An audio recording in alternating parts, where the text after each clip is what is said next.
back in the count. The swing arm now coming back as our countdown continues.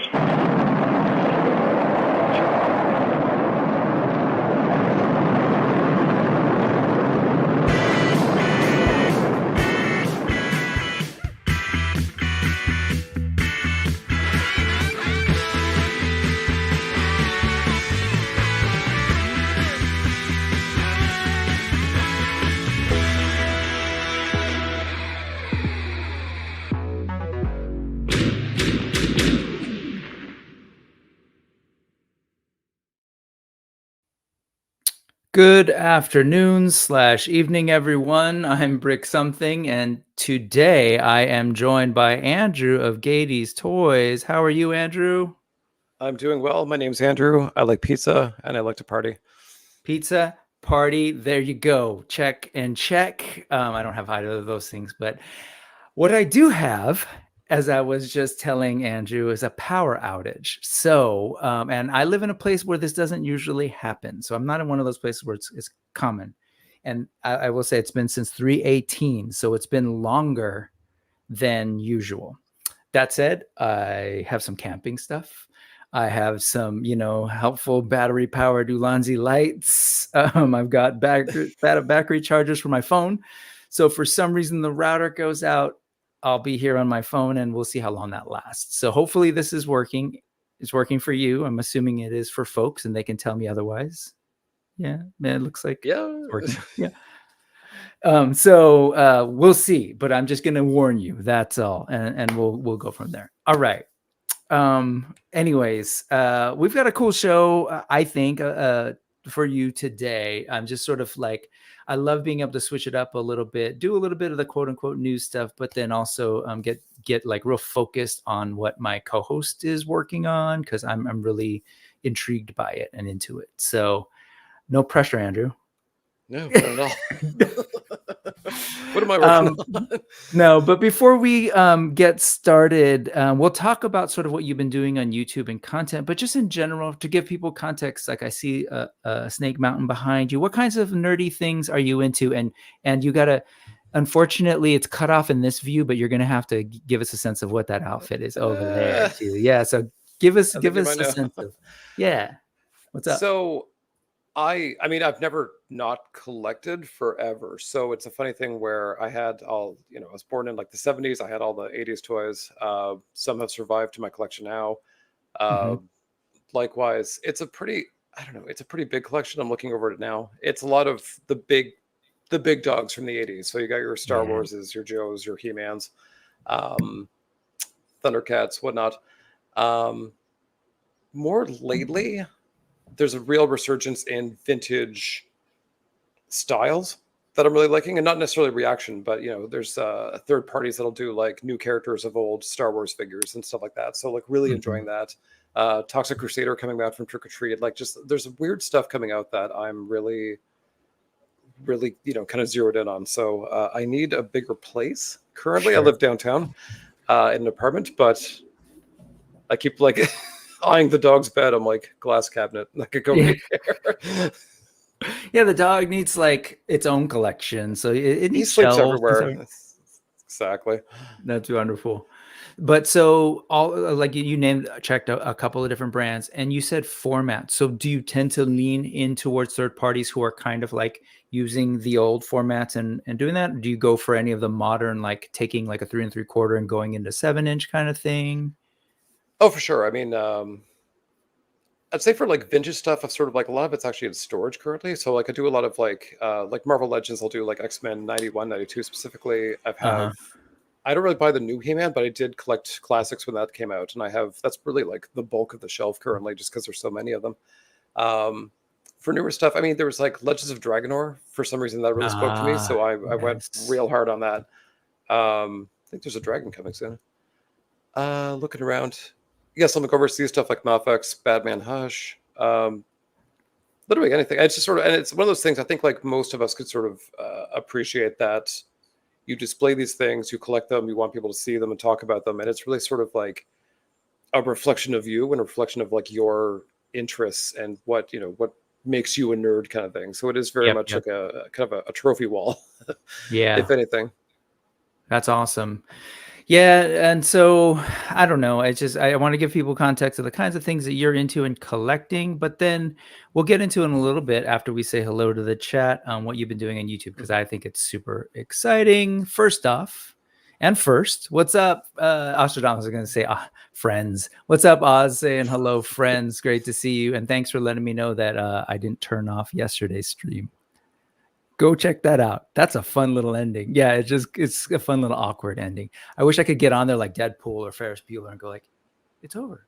You can go. No, anyways.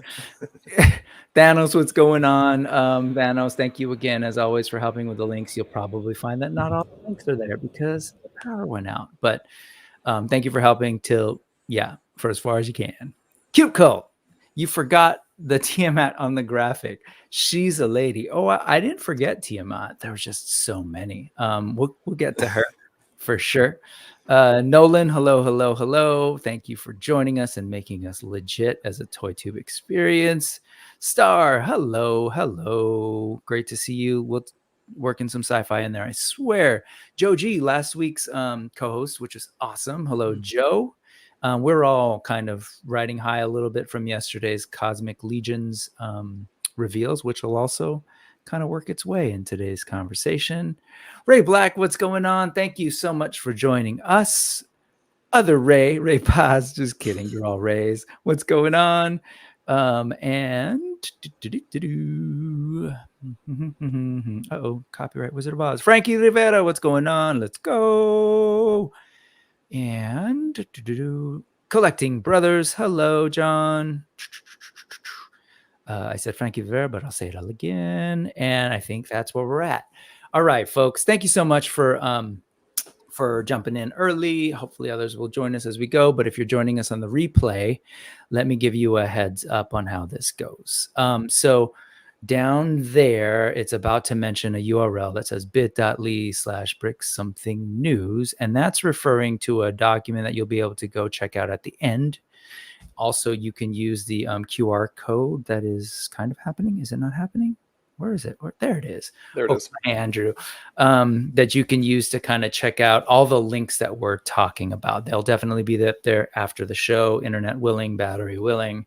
But they'll be there because, yes, I definitely want you to kind of check out, listen to what we're saying, look at what's on the stream. But like, if you're like me, I want to click, I want to go find stuff out for myself. And I want to show those folks some love by following them, subscribing as well. So try and make that easy. Okay. With that said, let's do some newsy stuff and then get to what Andrew's all about over on YouTube. That said, I got to do some magic powers. I forget if I remember. I do. How's that work? There you go. And then I think we go here. Yeah. See, I don't know. It's just I do it it's not like I do it every week. There you go. That's what I was looking for. All right, folks. Thank you for being patient with my professionalism. Let's go here and share this. And does that? Hey, look, we did a thing. Hey. Okay. Newsy stuff. Let's get it right out of the bat. I know folks are like, man, he's talking about this Brutal Realm stuff a lot. And no, I don't receive a paycheck, none of that. But I'm just really into things, especially into indie toy makers, especially things that I think are providing us with something new and different or otherwise lacking on our shelves. And so the Brutal Realm Kickstarter, which I have been talking about, is in full swing. And I did share on my channel, at least, sort of like they've been trying to get, they're a brand new company. So they're like doing the Kickstarter while also doing paint masters, prototyping, etc. They just sort of finished the painted prototypes this past week of their 3 unnamed quote unquote army builder characters. They're calling them Barbarian Warriors. So here you have the sort of American Barbarian Warrior.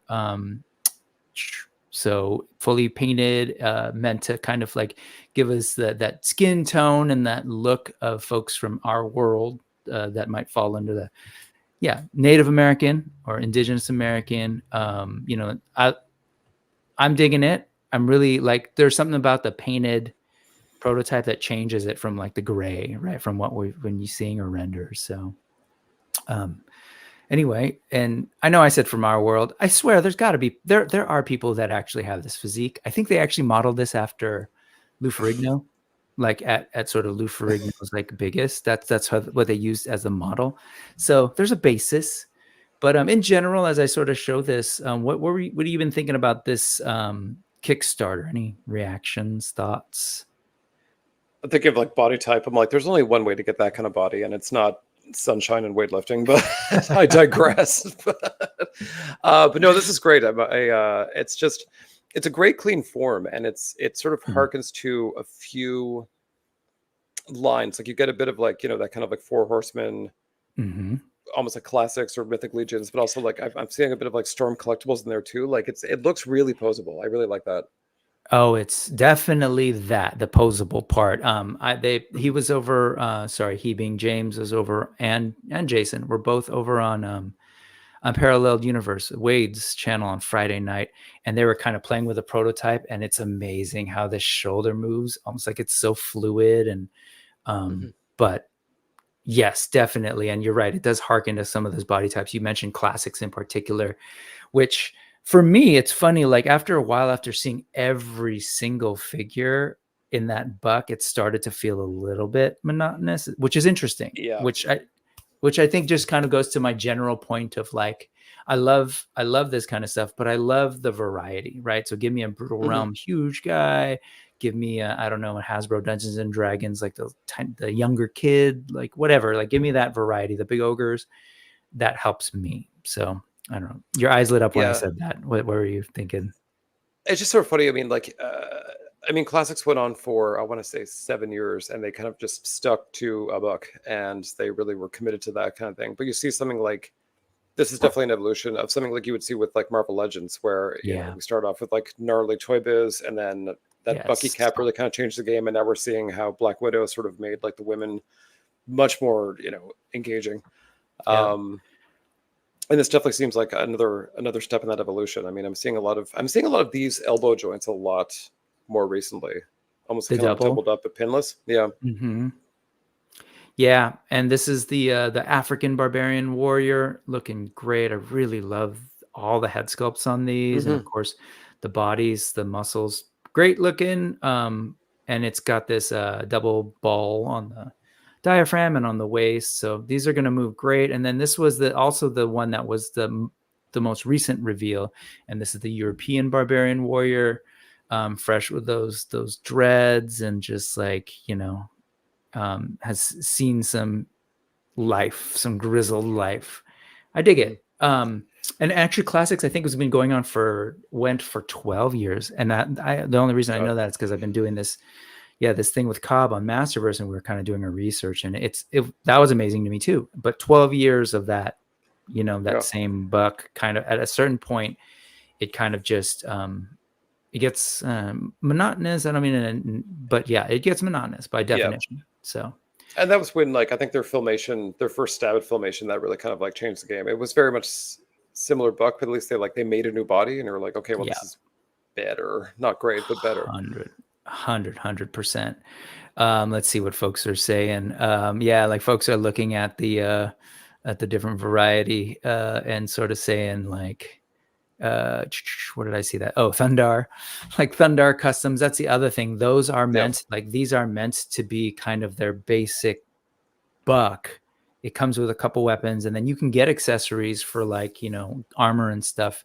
For this in particular, there are named characters that come with more, but that's what these are meant for. It's like they know that people are going to want to customize, and so, have at it, Haas. So, love that. Adam is here watching from the pool. Good for you, Adam. I'm operating on batteries here, so my feet is in a kiddie pool. No, it's not. Let's see. I really want to. Oh yeah, I saw John's post on Instagram about like doing the primal. I don't know if you're that Brendan Tardak. Oh yeah. Yep. Like doing doing a thing like that, which is great. Let's see. There's a fella from the Monster Factory called Grey Wolf, and he has a natural build and does it. Okay. Cool. Thanks, Oz. I should take a look at that. And yeah. Nolan's feeling the Barbarian this one, which I think looks pretty awesome. Yeah, Yeah, mostly the for hair's the great. dreads. Yeah. And the designs have grown on Rick. Yeah, Rick, I'm curious, was it from the Friday Wade thing or even just over time it's kind of grown? Absolutely. People are going to be making all sorts of superheroes. And it's funny. So here's what Rick says. He says, yeah, at first they looked too big, but now I'm used to the look. Yeah, the stuff just sort of like the idea of normalization almost. Like once you get used to a thing, you're kind of like, oh, your brain accepts it. Yeah. I mean, the funny thing is I'm on this kick now where I've been buying some like really cheap and cheerful 90s toys like Earthworm Jim, like Batman the Animated Series. And a lot of them are like 4.5 inch scale. And in my brain, they're all different heights, but they're not. Like it's all the same thing, but just the body types are so wildly different. The proportions, the everything, that you kind of forget. You're like, oh, this is all just flatlined, like, Playmate scale, all 5 inch.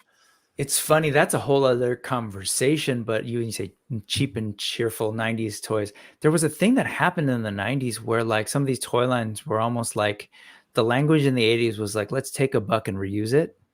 And then in the 90s, you got things like Earthworm Jim, where like every character was almost like a redesign from top to bottom. And it was kind of wild. Like, even though the first couple of Ninja Turtles themselves had a particular body, then you had the Shredder in there that was a completely different body. You had the Splinter in there that was a completely different body. April. It was like something happened in the 90s where like, okay, we got to up it and let's just sculpt for days and tool for days or something. Everything in the 90s was a little more extreme, and like, yes, this was a lot of it was the zeitgeist where they were Playmates was I on my channel, which we'll get to, but like I sort of like I sing their praises all the time because they were rich off of Ninja Turtles money going into the 90s. So they were like, we do what we want. Like we'll make every new sculpt. We'll make a dozen women per line. We'll do whatever we feel like because we are so true. Flush with cash. So we'll do it. It's so true. Yeah. All right. So as far as the Kickstarter goes, it's chugging away. It's almost at about a third of what their goal is, 140. So like if you're thinking about it like a curve, usually there's like this big thing in the front and then things kind of peter out for the majority of the days that the thing is live. We've got 25 days more to go. And then at the end, there's this other sort of like swoop, like a normalized bell curve or something. So yeah, shooting for like a third in the front and kind of like letting that sag and then hopefully getting that last third and then and is kind of the hope to hit that 140. I think there's plenty of time, there's plenty of time. There's hope to at least hit the 140. We'll see beyond that, but these newer toy lines, they need the push, which is why I've featured it for the last 3 times, but then I'll move on. Another Kickstarter that happened just this week was the Kelp Tides thing. And I want to shout out Sebastiano, who has done a lot of sculpts for like, does the Maestro Union stuff, like the Fury Planet, like highly detailed, intense kind of figures. But he also worked on this project and he particularly did the articulation sculpts.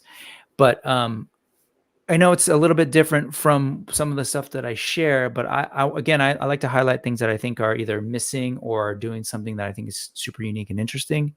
And the idea of like a merman line, I find pretty fascinating for a number of reasons, but then also kind of doing it in a style that might be that skew maybe a little bit more like towards, what did you call it? Cheerful. Cheap and cheerful. So cheap, probably, I'm not trying to, but cheerful, like this notion of like for maybe like a younger demographic or like a demographic that's leaning more into like old school toys where they look like kind of cartoony.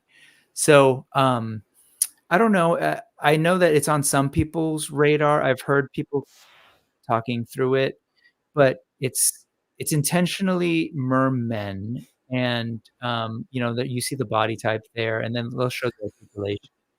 I love that you're laughing and doing this. Like those are pronounced nipples, I gotta say.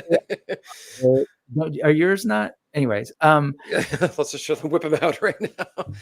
This is my favorite. I saw these on Instagram, and they kept on popping up in my feed, and I was like, what is this? And I had to kind of stop and actually like take a look. I'm like, oh, it's a Kickstarter. That's really cool, but like, just so shocking. Like, just a fun idea. Like, it is. It is. And, the idea of like, well, a couple of things. First off, I've said this in my posts about it. Like, I really do think that we're kind of at this stage with all the indie toys and, even the big guns kind of like, there's a lot of toys being made. So I think people are looking for kind of innovations or something different. And we're seeing a little bit more of this kind of like experimentation with the lower body, like different shapes. So we've seen Epic Hacks do like a snake-like body. We've seen Masters of the Universe do a snake-like lower body. We're going to see Globulus at some point with a snake-like body and or like that big old ball. So like, I feel like we're on the cusp of more and more of this kind of character coming through. Merman's got that going on in the Turtles of Grayskull. And then so I think one, on that end, it's kind of interesting to see how people approach the articulation. Two, for an indie thing, it reminds me a little bit even of like Plunderlings. I don't know if you're familiar with those at all. Like, and it's one of those things too, like you could buy even just one. Like, I mean, yeah, that's one of the weird things too. Like I've got like friends who like, just obsessed with mermaids, go figure, or mermen rather. But like, I'm sort of keeping an eye on this, and I think I might back a few of them just to sort of like throw away for Christmas gifts, because it's the thing you can have your like on your fireplace mantle and be like gay. Yeah, it's like, well, that's what I super fun. I put you pledged. Yeah, you said one. It's like, yeah, I'm pledged for one, and you said gay because like the merman and mermaid thing in general, folks don't like. There's a sort of a tradition among the queer community, at least queer sort of like art historians have kind of looked at that a lot. And I know that a lot of like, I'm here in South San Francisco, and like some of the organizations, the trans youth organizations and queer youth often will use mer people, I suppose, as merfolk. Well, there's the notion of like the lower, like you don't see the genitalia in the lower body, but you're focused on something else, right? You're focused on how they're presenting elsewhere, and like all those kinds of, that part of it I think is fascinating, which it's like, okay, I can appreciate that. And but also like the men themselves, they do have a bit of a Tom of Finland thing happening, where it's like, if you're not familiar, it's a very, very famous like kind of gay erotica thing with just huge muscles, and again, usually bearded, very like high fantasy, but in a very kind of almost kink way. And like, this is not that, but like sort of in that family. Yeah. I 100% agree. And then, we do that with their stuff with like He-Man and some of that end of things, right? But like also the accessories, I was like, okay, this, you can probably guess which one I got, and that's this guy, Marino, with that cool blue hair. Look at that beard, and yes, the hair and the orange. Hiding the hairline. No, I'm just kidding. Sorry, Marino. It's not a wig. It's not a wig, I swear. But this thing, this is what got me. I was like, I want that. Like, yeah, I want this to be my Halloween costume. Oh, wait, where is it? Rubber hat. Where was it? So just the notion of like, because there's also this little bit of it where the person's also talking about like inspired by marine biology, like the accessories. I don't know where it is, but there's somewhere where he has it on, and it's a helmet. And I was like, oh, that's kind of a cool idea of like this fish head thing. Anyways, it's very like Pokemon hat too. It's like it's a lot of things. It's a lot of things all at once. And I don't know. It jumped out at me on Instagram, and I'm like, tell me more. Yeah. So I'm into it. I want to support and just get the word out, and and support Seba too with his work, and it's cool. I like the sculpts. Yeah, it definitely skews a little bit more on the cartoony end than what's a lot on my shelf, but I could see the sculpt working with a little bit of paint. Anyway, that said, that's Kelp Tides, and I think that's kind of that's the main thing before we get to That's What's Up. But before that, here we go. Let's see what are folks thinking. So Dorlaxon popped right in, probably right at maybe some nipple action. I'm not sure. What's up, man? Good to see you. And the fish tail, ain't it? You're not feeling it, or too short? I don't know. Size queen. Yeah. Perfect. Mint with Card is here. Good evening, gents. Was watching the new Batman series. Oh, I got to check that out. Thank you for the reminder. I also got to check out that Kite Man show. I saw that pop up. Those nips could cut glass. I definitely know you're talking about nipples, so I'll let you go there. But have a good look. Yeah, I think you're about right. Wait, let's double check, folks. What do you? No. Well, it's funny too. It's like you have like He-Man generally has nipples, but they're like very flesh. These guys are like, no, you're going to look directly in their eyes. That's how they get you. It's not a siren song. You're like mesmerized by the nipples. What's up? Thanos is already planning some shots. Nick, what's going on? Thank you for joining us. Mermaid Zaddy for sure. Here you go. Jonathan knows what's up. He wishes his nips looked that stellar.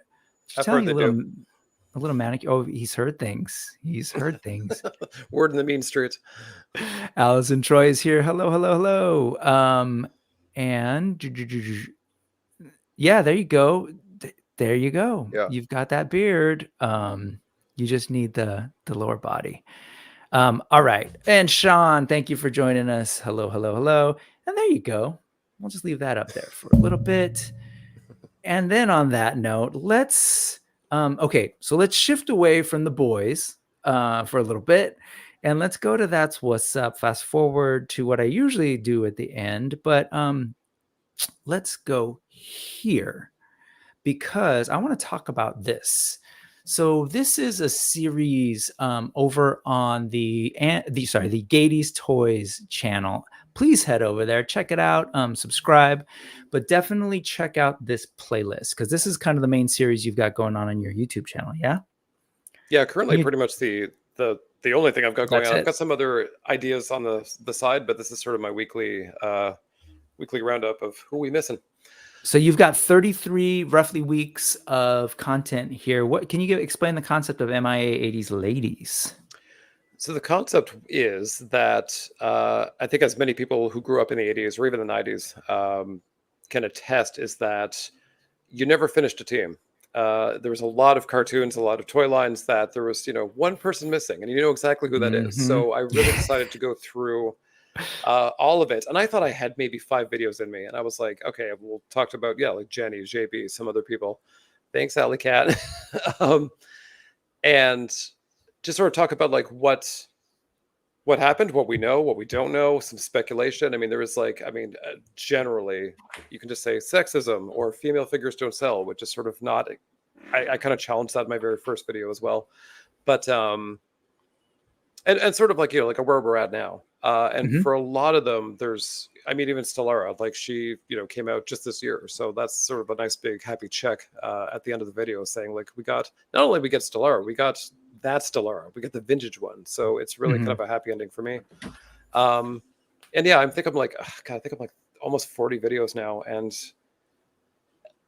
I have a pretty long list, and every now and then, like at least once a week, someone says, "What about so-and-so?" And I'm like, "Oh, there's like someone else I forgot." So it's a lot. It's a shocking amount. I'm curious. Do you know? Is there a current number count on your list? At least it's under 100, and I'm hoping to keep it that way, because I used to do these twice. Well, a week, you're at now, 33. Yeah, just to give you a sense, just for some context for everybody else. That's And there's some I'll pair up, because I'm like this is. I don't have enough talk about, say with like the Lunatics. I'm like, I'm not knowledgeable enough about the Lunatics specifically, but for one video, not bad. Yeah. No, and they don't, they're going to be different varieties too. Like you've got some that are longer and some that are shorter. And, but it's great, because I think this, have you done the research to see if anybody else was talking about this topic, about kind of like identifying the figures that were missing? Okay. Yeah, there's there's a lot of research. There's a lot of like, I've talked to people who, there's a lot of like secondhand information, unfortunately, but like they've talked to creators of the toy lines or people who worked in the 80s. And even like Cops is sort of like, on everyone's mind suddenly, because Fresh Monkey Fiction might be doing them. And they considered one. It was probably Mainframe. And then that conversation literally went for like 10 minutes in the boardroom. And then they said, nah, we're not doing that. Yeah, and I agree with this comment, because I've appreciated what you've chosen to look at. So Allison says, I appreciate that Andrew gives as much gravitas to rarer stuff like Inhumanoids as he does G.I. Joe, Star Wars, Motu, etc. 100%. Like, I'm glad to kind of see like even the notion of like Sarah Connor. Like that's crazy, given she is the central figure in my head of that movie. Yeah, I was mad in that video, like mad. I was like, we've had a few recently, but like I was just like, Aliens did so well, in the ladies department, including two queens, Ripley, all that. But like, Terminator just said no, like the most badass chick of the decade, and no. Yeah. Such a trip. Wow. Well, but I dig this, and I kind of wanted to talk, sort of center our conversation on today of sort of bouncing off this. It's like, yeah, in the 80s and 90s, they definitely fell short, and there were a lot of figures that were essentially missing. And, you know, as you said, you know who they were. Lo and behold, it was mostly the women. And yeah, some of that thinking continues, right? Famously, Todd McFarlane has some choice quotes about why he doesn't do a lot of female figures, a lot of women figs, and when he does, it's like maybe another Wonder Woman variant. Although to the company's credit, we've gotten a couple of things lately, right? Like Starfire and some other things that are coming out. So I feel like the multiverse is doing better in that regard. Yeah.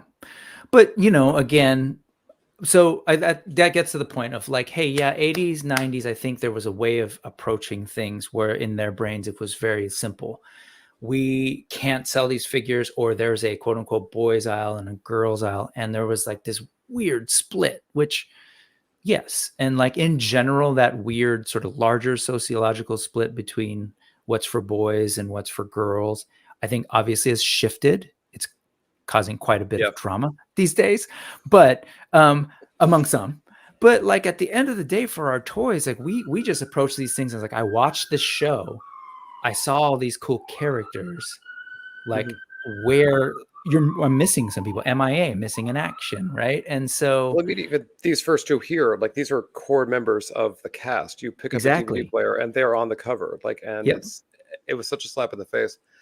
I did it in my very first video. I did a bit of an intro, a bit of a primer, a bit of a toy history lesson kind of thing. And there was, I did challenge the, you know, female figures don't sell, because they've been saying that since before I was born, which is some number of decades. But this would have been probably like mid 70s kind of thing. They started saying this story, and I'm like, we didn't have computers back then, for one thing. So like, I would love to see the numbers. I would love to see the analytics. I would love to see why they're saying this, and I would love to see why they keep saying it, because I don't know if that's still necessarily an option. And also, I mean, if you say female figures don't sell, why is it when I go into Walmart and there's AOA Wolverine sitting there, does that mean the male figures don't sell? Does that mean the Wolverine figures don't sell? Because we know that's not true. Right. Yeah, and at the end of the day, yeah, I would love to see the numbers as well. But there's also this element of, it's kind of a self-fulfilling prophecy, is that when you don't make them and we're not used to seeing them regularly, some of us don't have the option to buy them. Or if you're kind of on the sidelines and you're like, well, I kind of like those characters, I guess collecting toys isn't for me, or collecting this line isn't for me, and then they just kind of don't buy. And so they don't get into the habit of buying action figures. And I say they broadly because, yes, that might be young women. That might be women in general. But it also could be like some of us who are like, yeah, like you said, I want to complete a team. You're never going to complete it. I'm not going to bother. And so anyway, yeah, who knows? I'm being told by my lovely assistant, my son, that the power is back on, which is an awesome thing. So we're going to cross our fingers. I'm about to change this network. If I disappear for a second, I'll come back. I might be the host, and then you're in trouble. Maybe. Did I lose you? Yes. You're still there. Nope. Andy's gone. So this is where I take over. It gets weird. I will... Oh. Magic. So I guess sorcery it is of power. Yeah, sorry. I know that was fun and awkward, but that's okay. That's how things have been on the channel lately. Again, yesterday's stream was hilarious. I left my two guests, and the stream just kept going. Anyway, okay, we were here. Cool. Thank you for that break. And by the way, on that note, can I just go and say thank you? Here's a commercial break. How's this for you? An actual commercial break, because it's a paid commercial break. Man, thank you, Solo Sinner, for dropping in a $20 Canadian super chat, which means it's even more than $20. But thank you so much. Had to hold back on the super chat because I didn't want it to look like I was throwing dollar bills at the Peck Daddy. You should just throw them. Just live a little. It's fine. Man, I'm glad I caught you too. Yeah, it has been a little bit, but it's all good. I'm glad you're able to hang out, and thank you so much for that. It's obviously huge. So thank you. We got Toy Connections here in the house that joined us since then. We had Red 5 jump in too. And I will throw you. There you are. Yeah, you made it. What's going on? And did I say Ken? I did just say Ken, right? Let me say Ken again. Hey, Ken. He still needs to catch up on your RC video. There's your Transformers guy. We were just talking about that before. Let's see. Solo Sinner was holding on hope for Galadriel from Visionaries, but yeah, I had some customs made from I kit bashed some Visionaries figures and made Galadriel and Virulina. So like, check my video, like and subscribe, all that YouTube stuff. But like, yeah, it is. There are 3D modelers out there who will do the heads, the weapons, the helmets. So if you've got inclination to paint or to pay someone to paint, as I do, it's possible to get them. But again, too, like we talked earlier about how I love that there's sort of like companies doing vintage lines, almost like re-releasing them. Like Playmates has been doing with Turtles, Trick or Treat with Toxie, Sectors essentially is a 1-for-1, and very early on, they're all doing like Stellara, Yvonne, April. They're getting out like the figures pretty quickly. So I'm loving that. Whenever I do a video, I'm like, yeah, there's this highly articulated new version of this chick. However, if you want to complete your team, like, and I keep looking at every Comic-Con, every, PulseCon, I look at Hasbro, I'm like, give me that RC prototype. I know it's ugly. I prefer it's ugly. The whole original Transformers line was. That's how Transformers. Yeah, thank you. Ugly. Yep. Yeah, that's like so true about Transformers. And she was like peach and orange, like she was hideous. And I was like, look, you could do 2 colorways. And just like do a what's the ones the new ones with the articulation, the Masterpiece, the brand new line. Oh no, not Masterpiece. They're doing the vintage line with like more cuts. Very limited on my Transformers info. I'm trying to find a good line, so I keep looking around. No one's That's quite okay. sticking the landing That's yet. okay. Well, let's see. Ebony Leopard, hey, what's going on? I have a prototype cast unpainted of that Bucky O'Hare, Jenny. I almost got one on eBay many years ago from some guy in France. He was asking for 15,000, and I was like, how many organs do I need to sell to get this thing? I got him down to 12,000, and still I'm like, I can't justify this. What's when they say prototype cast Ebony Leopard, are we talking like someone took the prototype and then recast it? Is that what I'm understanding? Maybe not. I don't know. That's cool. Useful. Allison saying, Allison, you're confusing me with your multiple accounts. Look at you, but thank you for making it seem like a lot of people are watching the stream. As a new word to Transformers person, his RC video was very helpful. There you go. Oh, I guess this must have been when I was there. Yeah, and then there was one. Let's see. Okay. Let's go ahead and then move on. So that's the concept. And I was starting to say before the whole internet thing, people are doing it differently in the 21st century. Isn't that funny to say? You and I, most of our lives existed in future, a different century. In the 21st century, toys we know are in this current explosion. And in this moment in 2024, there are so many different people making toys. Some of them are based on some of these old classic nostalgic brands. Some of them are brand new things.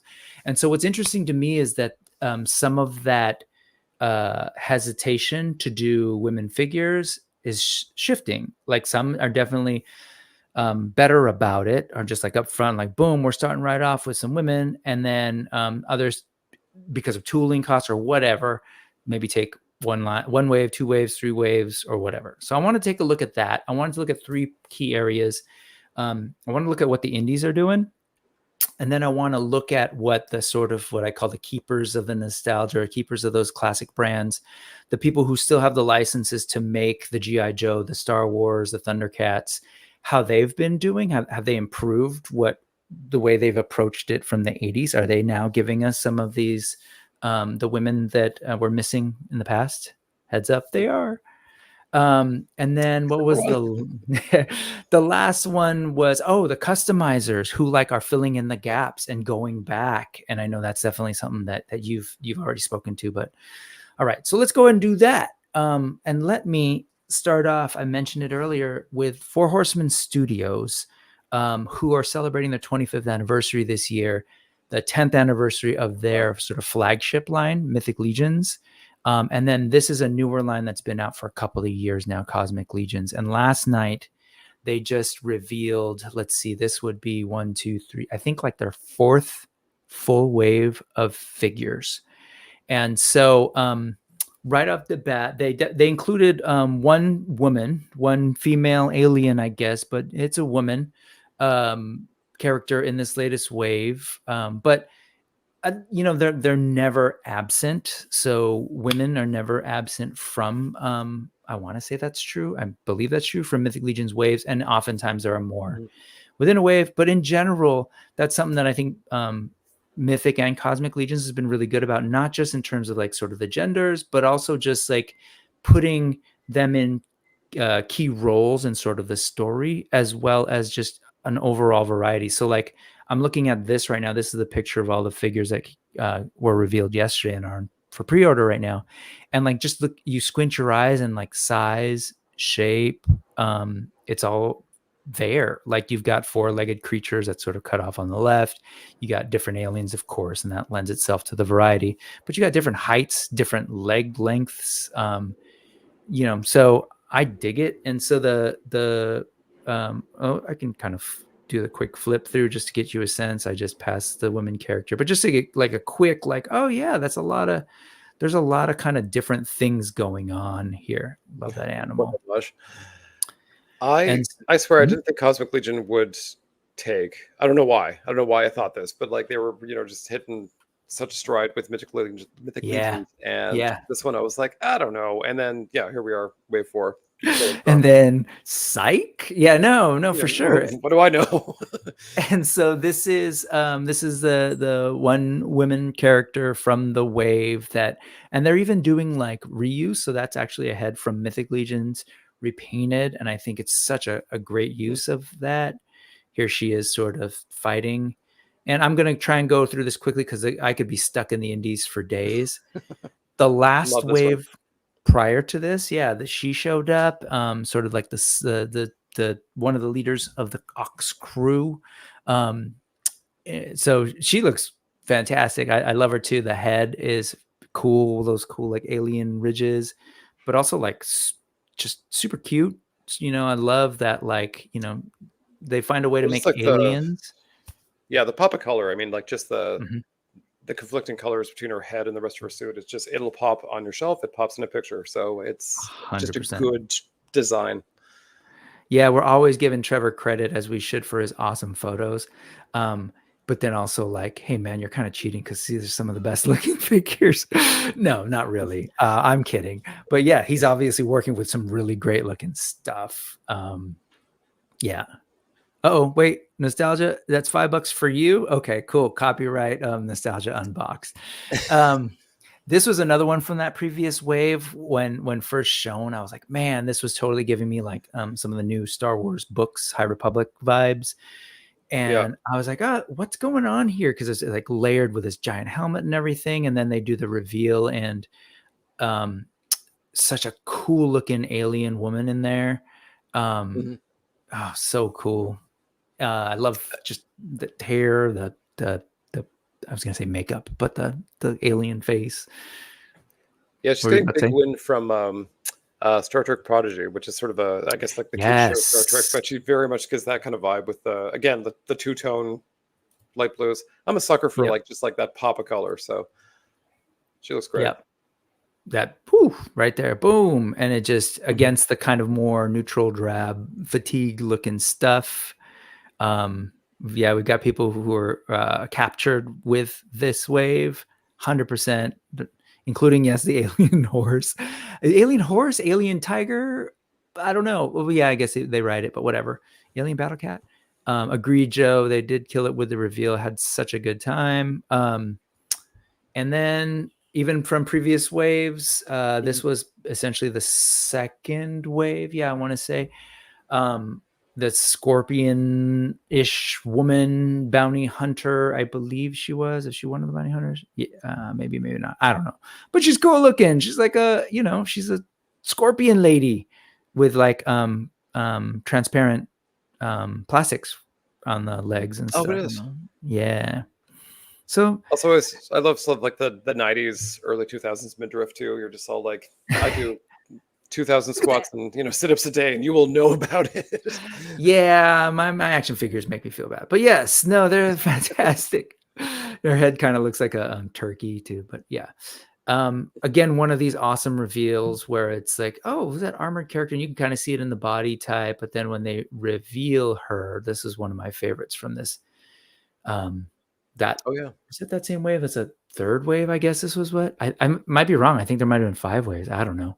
And kind of cool, just like the variety. And again, of course, the color and all that, but like they're not lacking for women figures. If we think about what was happening in the 80s, it just seems so few and far between when we'd actually get them to do these characters. And here you have this indie company who, I say indie company, but truly the Four Horsemen have been around for 25 years working on other people's lines, whether it was Mattel's stuff or, work with Super 7 and all sorts of other bigger companies and bigger IP.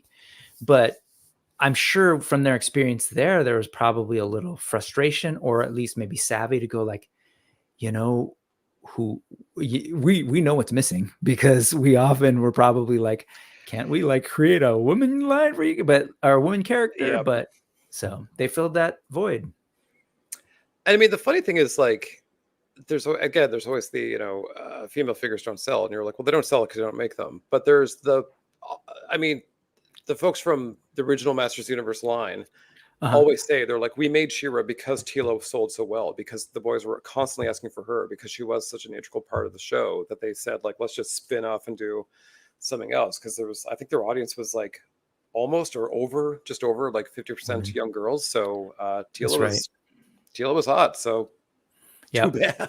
Yep. Sorry, just real quick. I don't know if RG was talking about this, about like unopened figs. I'm right there with you. I've got some catching up to do. Look at Ken. They're borderline mainstream. It depends on what the definition is. I'll wait for the Toy Connections video on it. But yeah, no, they're absolutely indie. I would say, like, to me, I've always said that they're kind of the gold standard for a lot of the way they approach toy making and their marketing and their interaction with fans, all of that stuff, storytelling. They're doing a lot of really cool things that I think they can do because they're an indie company. Obviously they're growing. I don't know if indie means size necessarily, but like, yeah, anyway, that's a whole other conversation. But this Dorlaxin, indie toys are like indie video games made by fans for fans, and I'm all in it 100%. What were you gonna say? Well, I mean, just funny enough, I mean, Ken there, I mean, like his Delta 17, I want to say, they had two women right in the first wave. And like, I actually like scrambled to buy I think Death Sparrow, the Baronessy type figure. I adore her. Like, I just adore her. She fits so well in with like the kind of the Joe realm. 100%.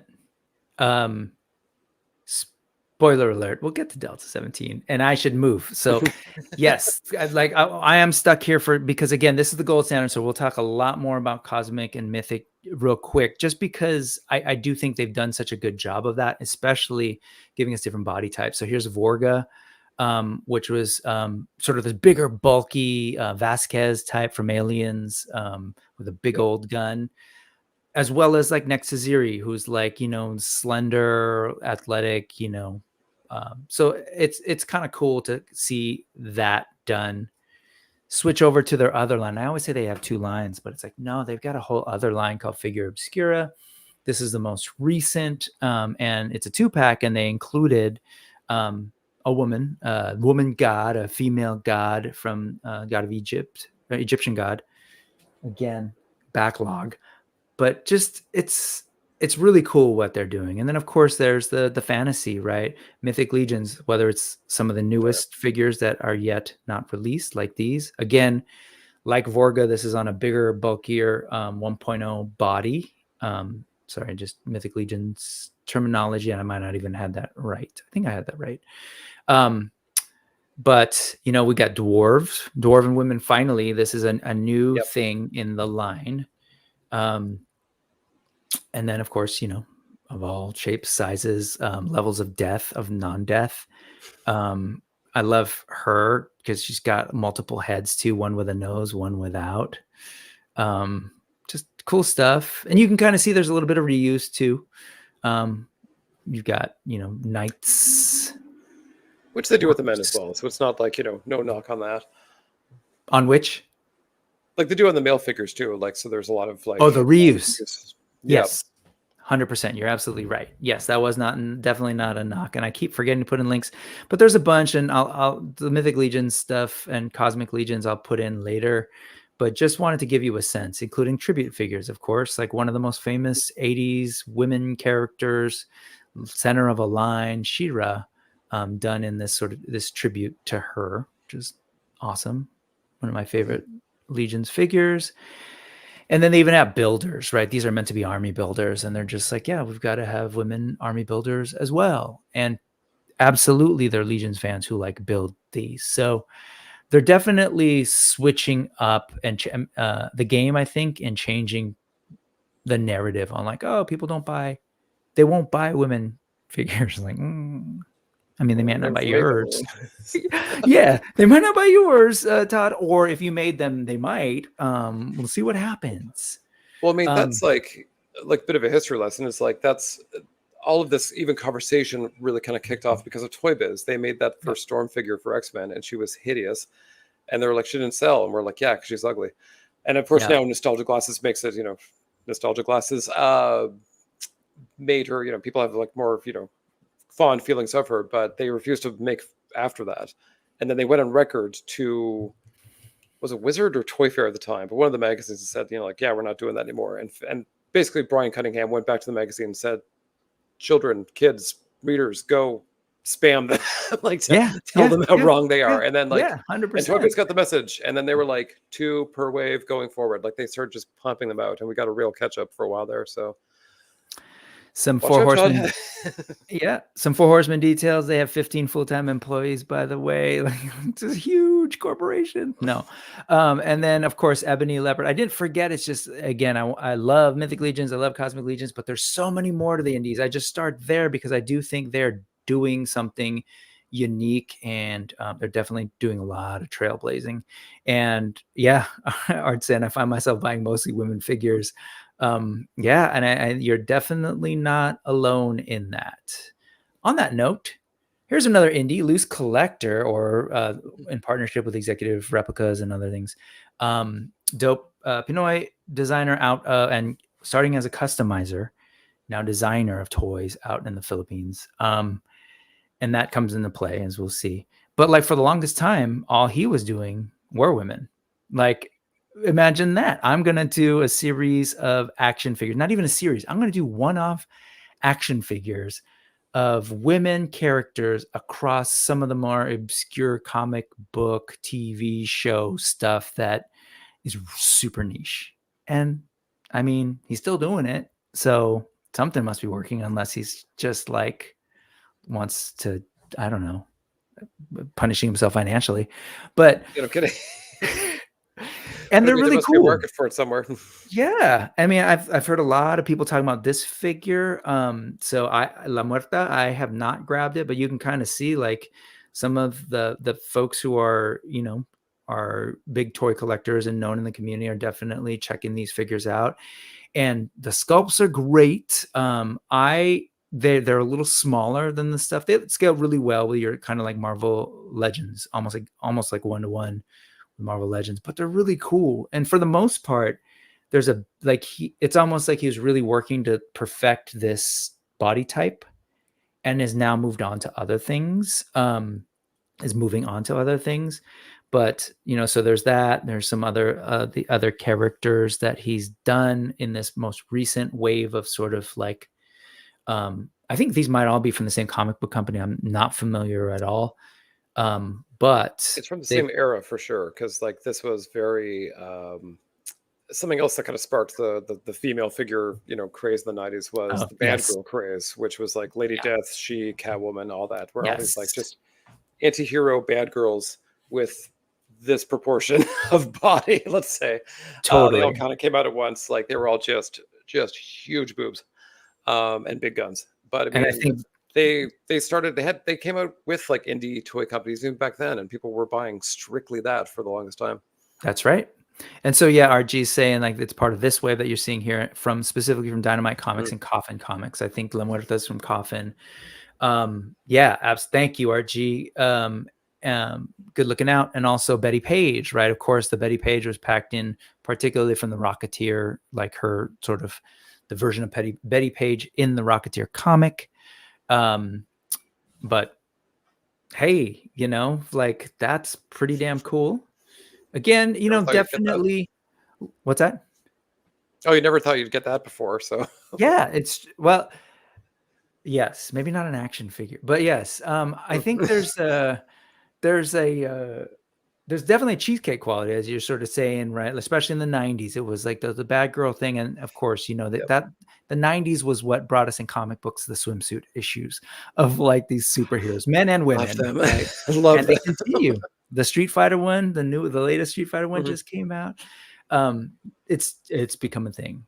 And I digress, but yeah. So here's some of the previous sort of comic book wave. I remember, like, man, I remember these growing up, like going to the comic book store, and of course Vampirella's like much older, but and so is Red Sonja. But like the Purgatory, the She's, what was the one? I don't know. Have they done Witchblade? I feel like if not, that's got to be coming soon. I feel like there's again one of those like sort of smaller companies back in the like mid 90s. I think they might have done one. Okay, but I meant specifically like Loose Collector. Like I feel like if he hasn't tried, I'd be super surprised. 100%. Like, although she's got a relaunched comic now, so wouldn't be surprised if they tried to like push out some merch at the same time. And on top of the women thing, Rarity, right? So this is 13, which actually did get a little bit of attention because it got turned into a Netflix show, and that was doing well. It's still there, but it's basically, if you consider something like a Buffy the Vampire Slayer set in Manila, in the Philippines, with like our mythology and folklore, our creatures and stuff, and she goes around sort of hunting them, and her name's 13. And again, like, it's because I think we're in this place where a lot of people are making toys, and maybe people are trying to stand out from the crowd. That might lend itself a little bit to the attention on women, and then also the attention on women that really don't get a whole lot of like spotlight and attention, like this obscure comic book that became a Netflix series got this. And on top of that, like in the Philippines, there's this show Darna, who's like truly like like is up there with your Flash Gordon, Buck Rogers, of course, and easily Wonder Woman, Superman, for people in the Philippines of a particular generation, right? Like, and there's been modern versions of it, but this character has been around for decades, and finally they've gotten like this cool posable action figure that Loose Collector did quite a bit ago. So yeah, there's also it's so funny. I remember I forget his name, the guy from Nacelle, the founder of that. He was sort of talking, people were saying like, oh, why did you do these licenses? Why are you doing these toy lines? And he's like, well, it's the only ones we could get, to be honest. So there is that. And that's the thing too, you get these like sort of smaller companies, whether it's like legal or not. They do lead with characters like this, where it's like something you haven't gotten before. So if there is a fan base, you'll find out about it real quick. Yeah, I missed out on this character. I could probably, it wouldn't be cheap, but just kind of cool that it's being done. Again, they scale a little small for me. The first thing that perked my ears up that they did was the Heavy Metal Tarna. Is that her name? Yeah. Figure.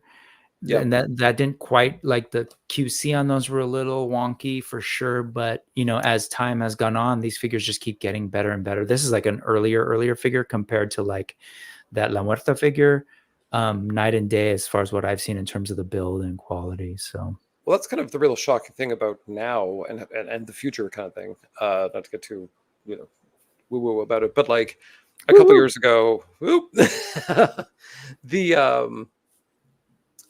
and even like 3D modeling, like when there were customizers, when there were 3D modelers, and people were starting to do like trying to almost mass produce figures. Like they weren't great, they weren't spectacular, but I mean now anything you get from 5K Toys, anything you get from Stan Solo, anything you get from people who aren't or third party, I guess is really what the term in Transformers land is called. I mean it's real good. They're made in factories. The paint is impeccable. It's getting to the big dogs quality. So I think we're kind of like arrived at this place where like maybe we don't need you, Hasbro. Awkward. We'll get to them because they've I will say they're doing better, 100% better. But I hear you. Obviously, like I'm a little bit of a stand for indie toys, but as folks said, they've improved a lot since Tarna. And then what else? There was something else that came out here.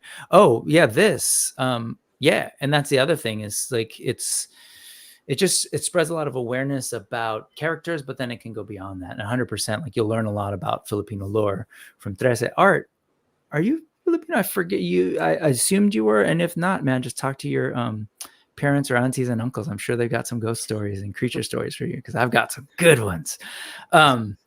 Okay. Are you talking about Brian Volk Weiss? Yes, from N.E.W.S. And so people have brought up some of the N.E.W.S stuff, sure. Why? You want to tell him to take his name out of? Never mind. Get your name out of your mouth. And speaking of that, slap that like, y'all. Thank you, Nick. Perfect timing. Well done. Okay. Before we move on, let me take a little bit of a break. I've been trying to show this, but I'm going to actually share a video of something that came out not too long ago, but I never got to talk enough about it. So we want to talk women and females. How about this? I don't know what to say about the music. But this was a post from it was reposted by 5K Toys because this is a toy that they're selling.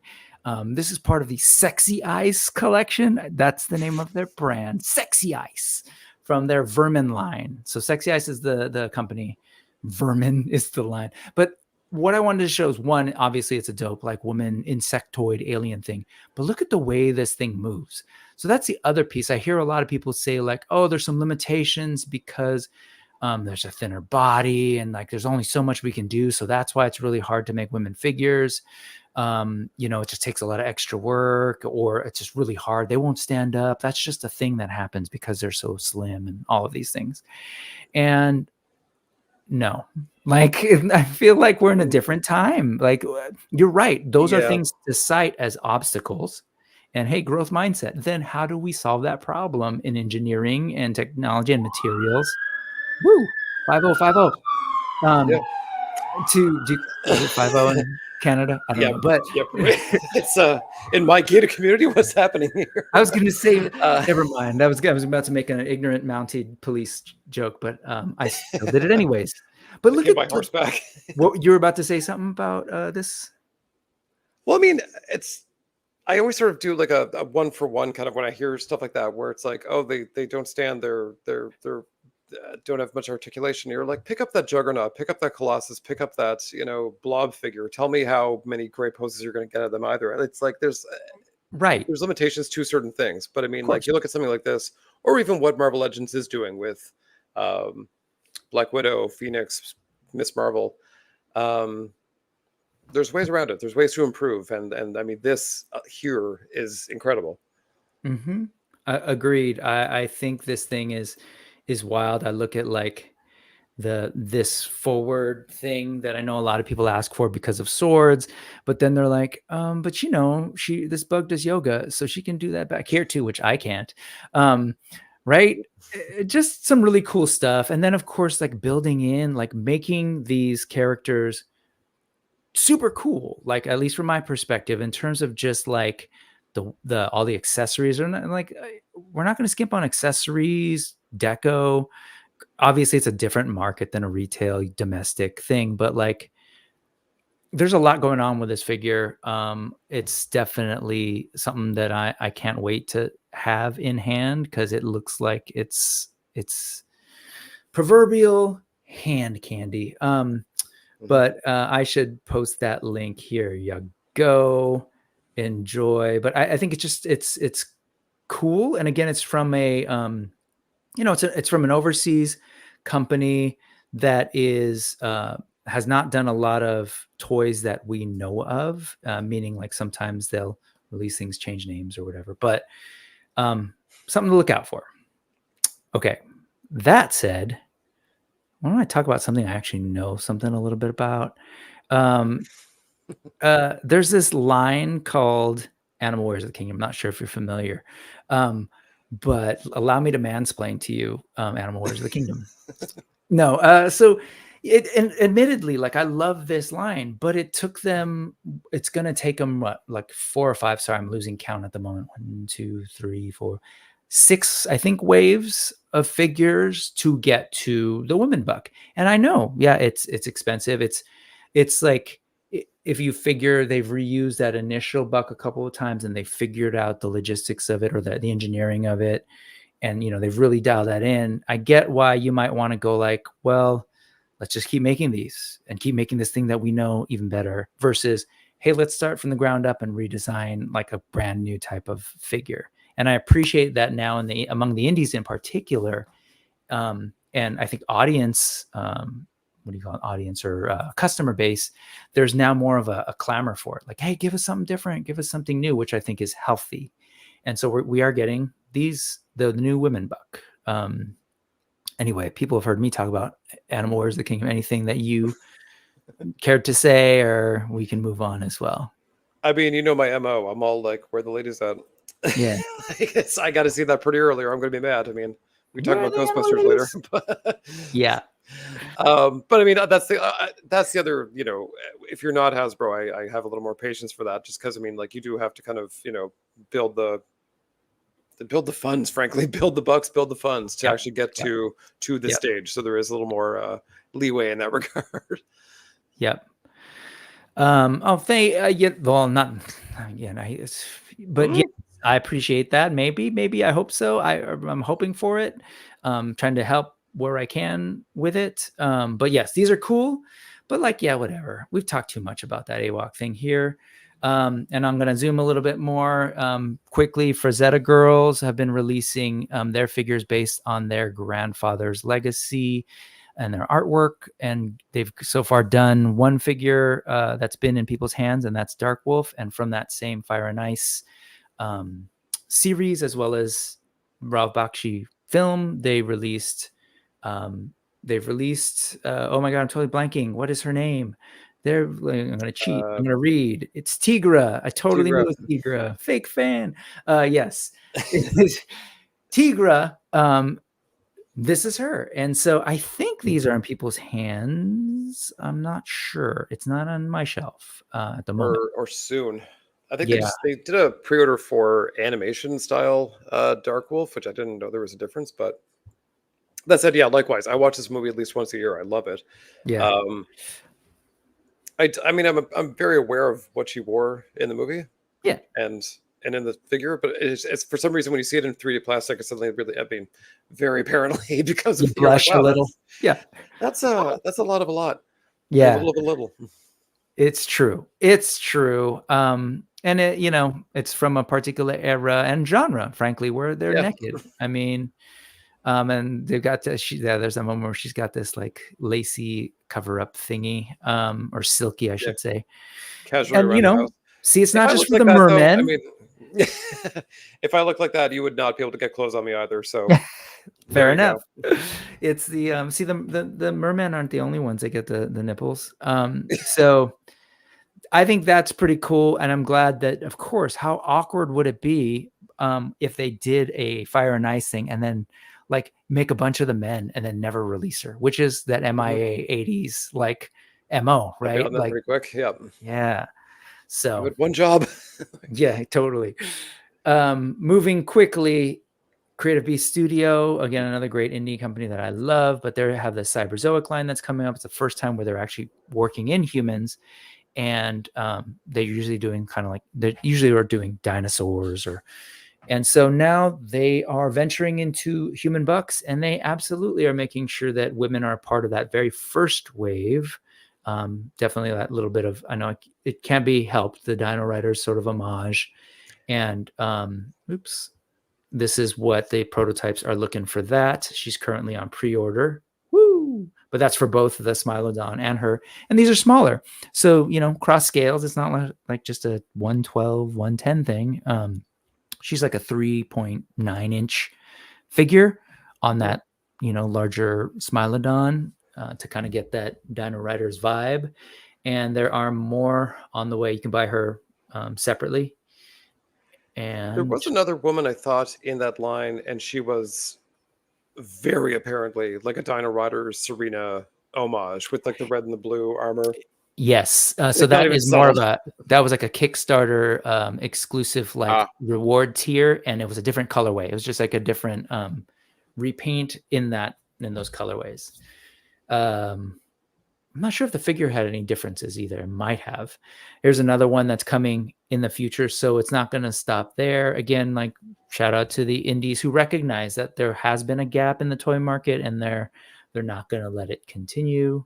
And of course, we could go on and on with the indies because there's so many. Like Valaverse did a whole here's a bunch of a whole wave of women. Zezre Studios did the same thing. A whole wave of women developed their buck, and so.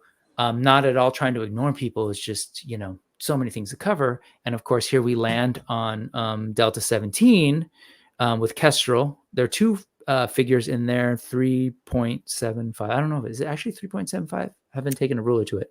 But that format, O-ring, old school throwback line, which is very, very cool. Yep. Oh, go for it. Oh, go ahead.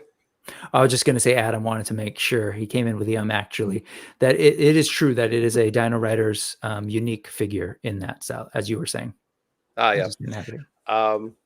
This line, I mean, just on its own, the concept, and again too, we're seeing that with over at Hasbro with Ghostbusters and Super 7 with G.I. Joe itself again, like the O-ring sort of making a bit of a comeback, not unlike the He-Man buck is sort of being used for Dragon Ore and some other things. So it's just a fun time, especially for these indies things where it's it's a new property. You can sort of blend it in with your other figures, or you can sort of just go hard in on what is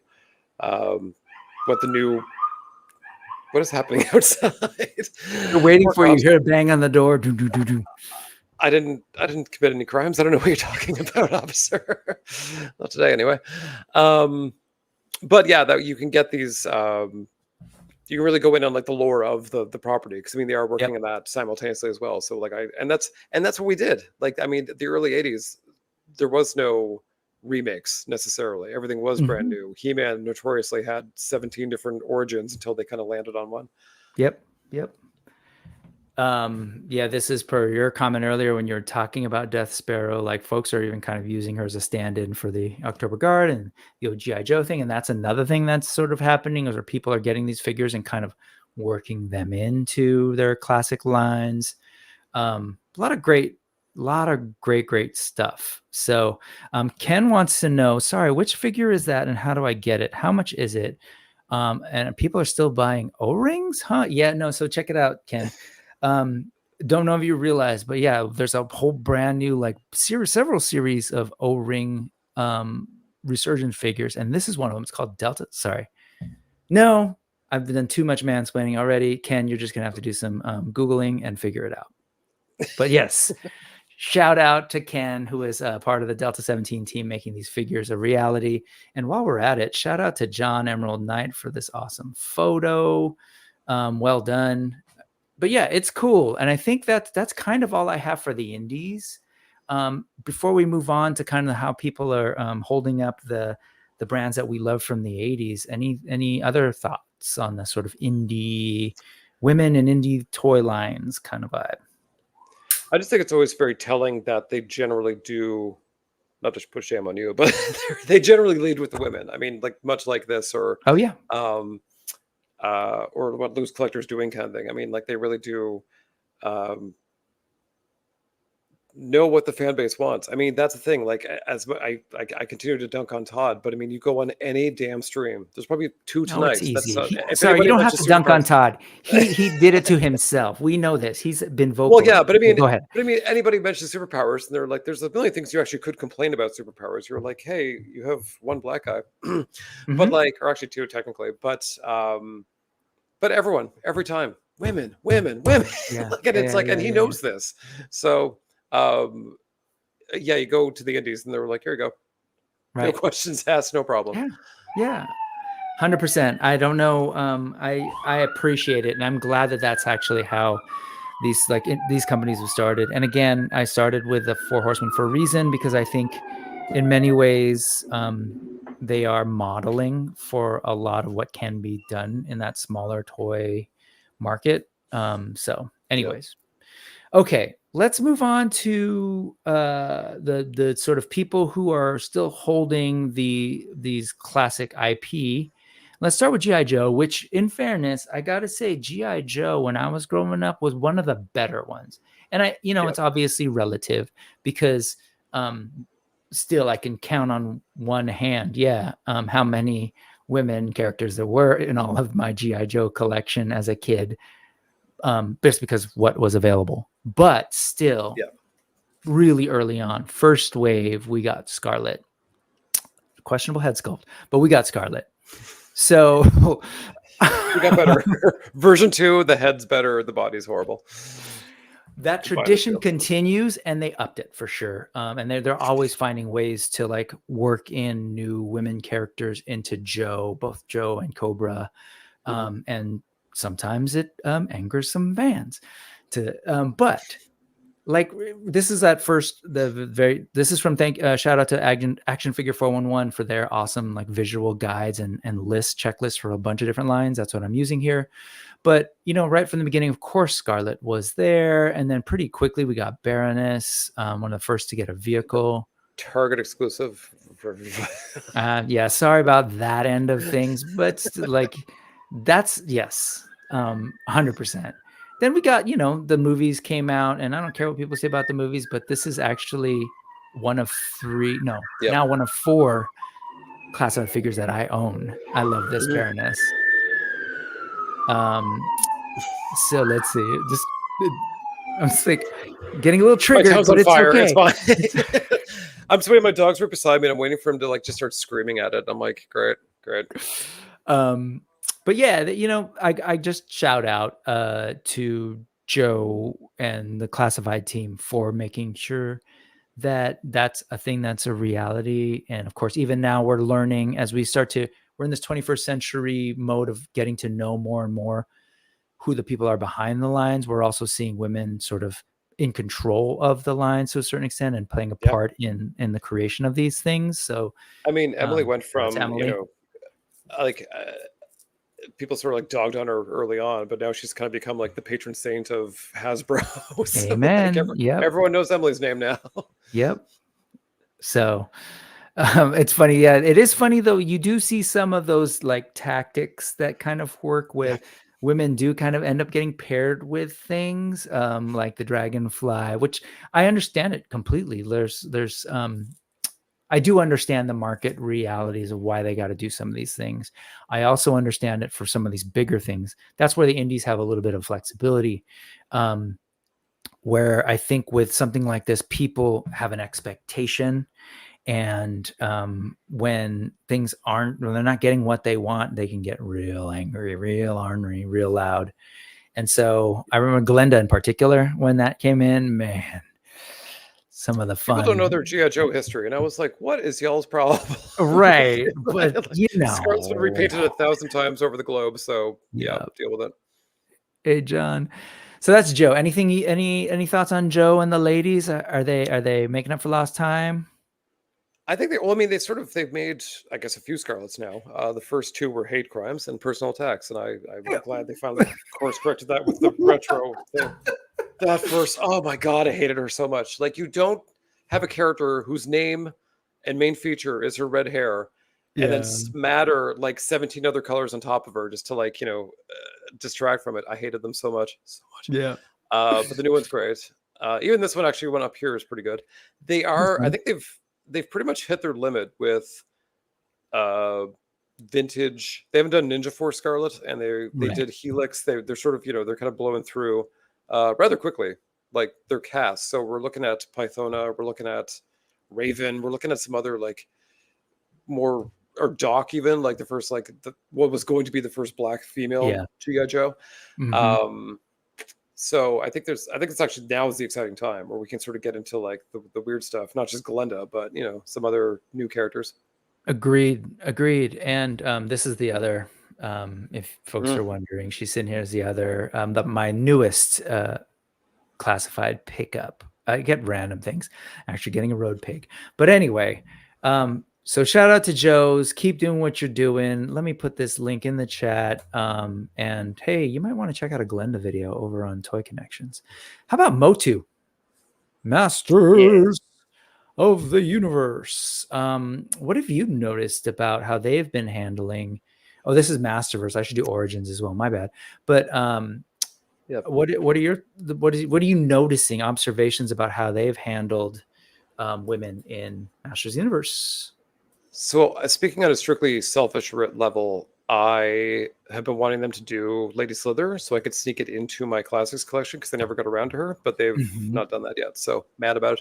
I was also like, I think I posted on Instagram a few days before Comic-Con. I'm all like, here's some like perfectly reasonable asks for, some reveals for He-Man. And one was Queen Marlena in anything, anything. But I mean, especially Origins. She had the wrong look, but she was teased on the back of one package in her snake armor look from season 2 of 2000X.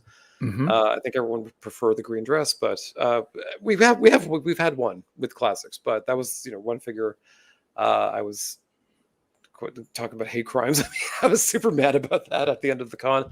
But that said, I mean, the Evelyn. Every time I'd watch a season of Revelation or whatever, I just see Tila and Evelyn get a new costume every episode. I'm like, I'm getting stressed out, but they've been keeping up pretty well. Like they've got a few to do still, but they went hard on that. They're like, costume change, more, go, get to the factory. And King Randor's getting a little lonely. So definitely, where is Marlena? It's a little bit odd. It's an odd omission. But yeah, I've just been sort of zooming in on the Origins women that have shown up. So they're there, and in a way, and in a frequency that's definitely higher than what was happening with the vintage lines. Masterverse as well, and we're getting new versions, or with Masterverse in particular, we're getting things that we just never got in general, like motion picture. Evelyn, there's a bunch here. I don't know why they started with that, but but it's largely still there's no Marlena here. It's basically Tila and the Sorceress, and then we had one Andra. And of course Shira. Shira, Catra, Frosta, weirdly enough. And Frosta's the next in Origins, according to Toy Habits. So she's my fave, so that's great. Shira was also like, I mean, Catra were at Comic-Con in the cartoon collection. It was lovely to see them, but again, with the anniversary looming. Also, I mean, I think we all need to bear in mind that Comic-Con and Toy Fair, to a lesser extent, New York, were the big, show everything for the year kind of shows, and now that's just not the case. I mean, like they have to sort of hold back a lot of stuff for live streams, for random cons they attend. So I think my expectations of Comic-Con need to be measured better. They did show a lot, just not what I selfishly wanted. They've definitely made the largest character thus far in Masterverse is a woman character. Motherboard. I love this Evelyn. This Batlin's fantastic. And then they've explored different body types as well with that one Evelyn. I don't even know where she was. Here she is. Bufflin.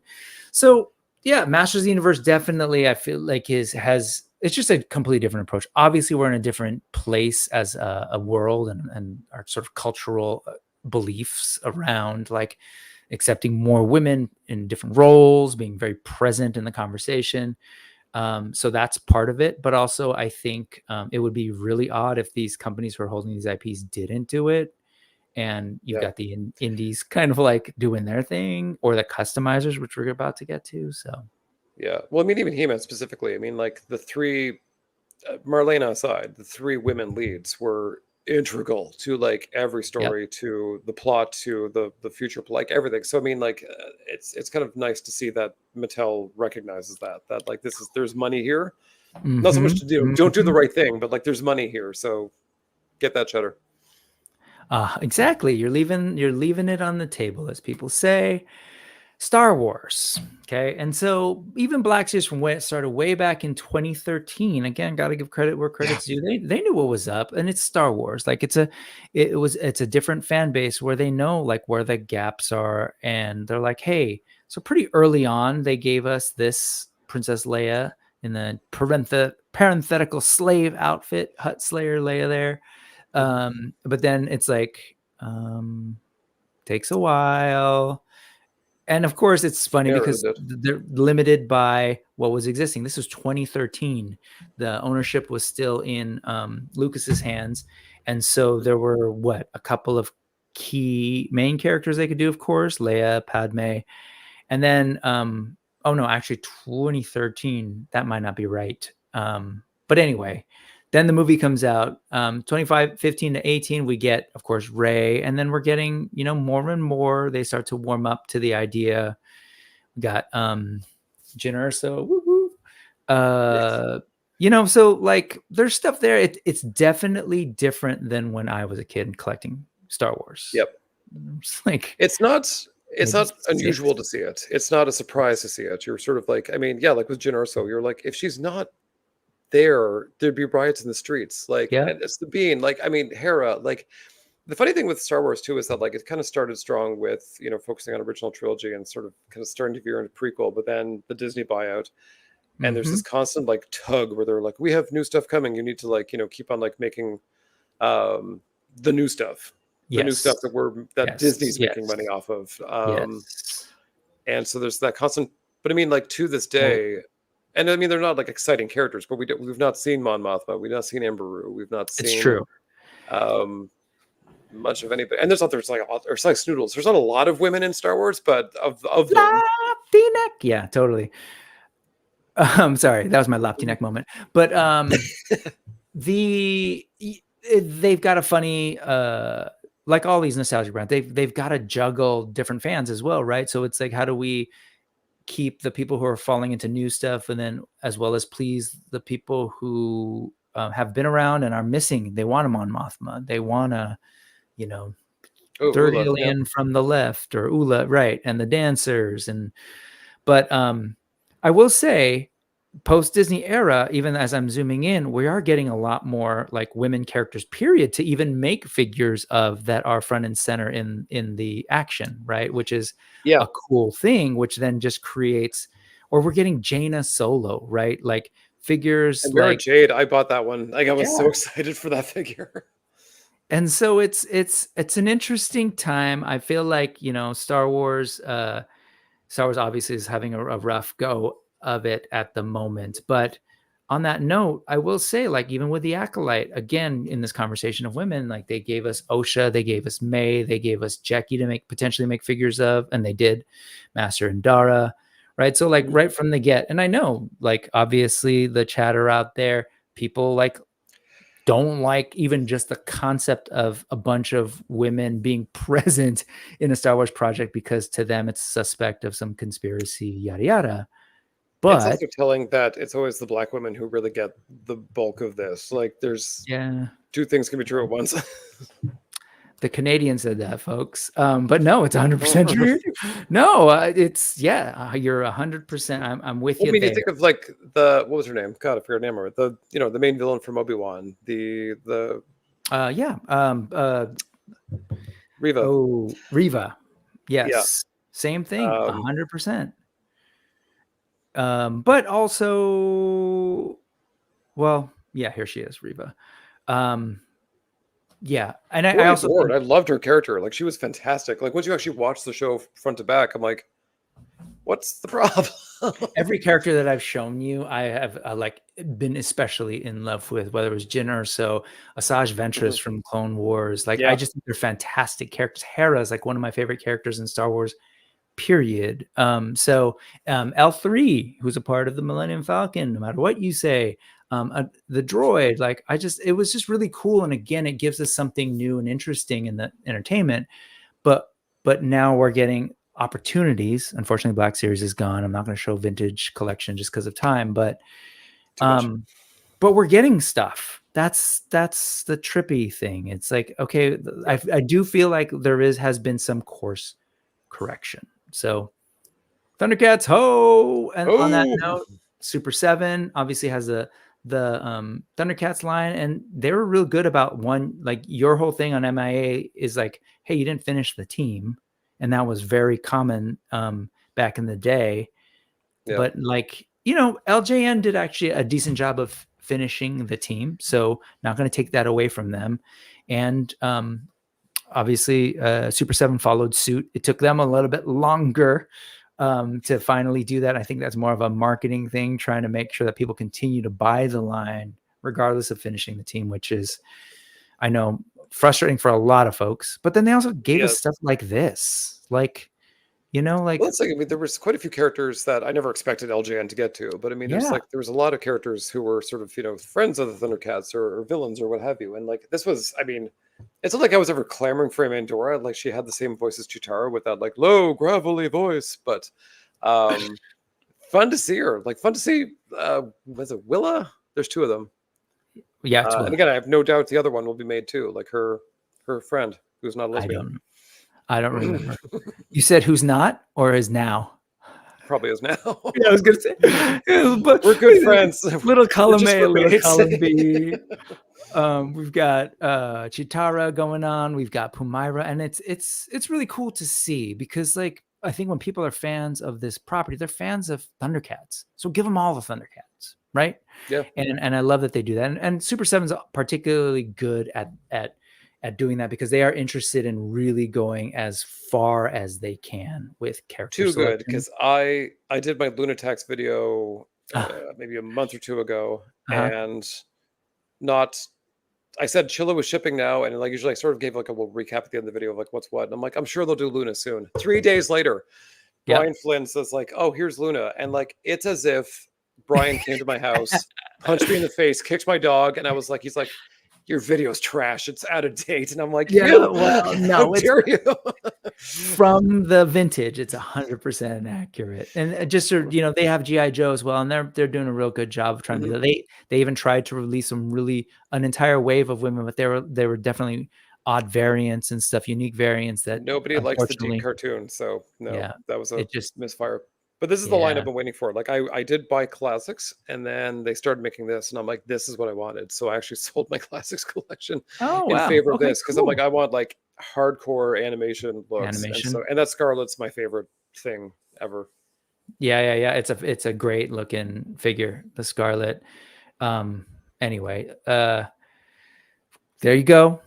Whoever, I forget who said that, but yes, Tiamat is in fact here. She was forgotten from the graphic. You're right on that. Who is not here? I'm just realizing is I totally skipped over Marvel Legends. Didn't mean to. I think I included some of them in the thumbnail, but like SDCC gave us Crystal, right? And who am I'm blank? Phoenix. That Phoenix was at least it wasn't announced, but it was physically there. Beautiful with that cool Phoenix standee thingy. There were a couple of others, not just Marvel Legends, right? We got Mafex doing a Jubilee. Like there's no shortage of like Marvel. We've been like Mafex. I've been doing Mafex Batman Hush, and they banged through Harley, Catwoman, and Ivy very quickly before we even got they only showed Robin last week, and then in that same showroom they showed Batgirl, who was not really active during Batman Hush. I was kind of hoping they'd do Oracle, but nevertheless, I'm like, I'll always take a good. I'll take it. Batgirl. Yeah. Okay, so I think that was it for the like even in the modern era for the whether they're the non-indies or the major labels, if you will. And the folks who are keeping those brands of various sizes, they're definitely recognizing that, like, hey, we don't need to follow in the footsteps of the 80s toy companies and lines. We can actually give fans what's been missing. And it's smart. It's actually smart. You said it, leaving money on the table. They're going to make sure they get that money. So, okay. And that's the thing too about like the money is that we've been clamoring for it. And adults are officially the majority buyers of toys now. So like, pony up. Before we leave Super 7, see, it's confirmed. He will flip a table and shout, "Your video is done!" And you're not wrong on this at all. What's going on, John? No, they're definitely priced at their very high price point. You have to cherry pick. You can't be all in like you can with some other lines. And that's all I'll say about that at the moment, just because that's a whole conversation. I got this whole line so far. I plan on completing it, even the ones I don't want. And I'm assuming that was also around the G.I. Joe time. And then, yes. Oh, Johnny. Which Johnny? Oh, Johnny Nostalgia asking about the Nick April O'Neil, who I got outrageously excited for it. Oh my God, thank you. No, I totally I screwed that up. But here, let me cheat and let me go and do something. But what were you going to say about her while I hunt for this? I was like, that's the funny thing. There was so much great stuff at NECA, even like Granny April from Last Ronin kind of thing, which I thought finally. But this one, I was like, they did it. Like I forget what I want to say, like Turtles number 5 or 6 from Mirage Comics, but this was sort of the racially ambiguous April that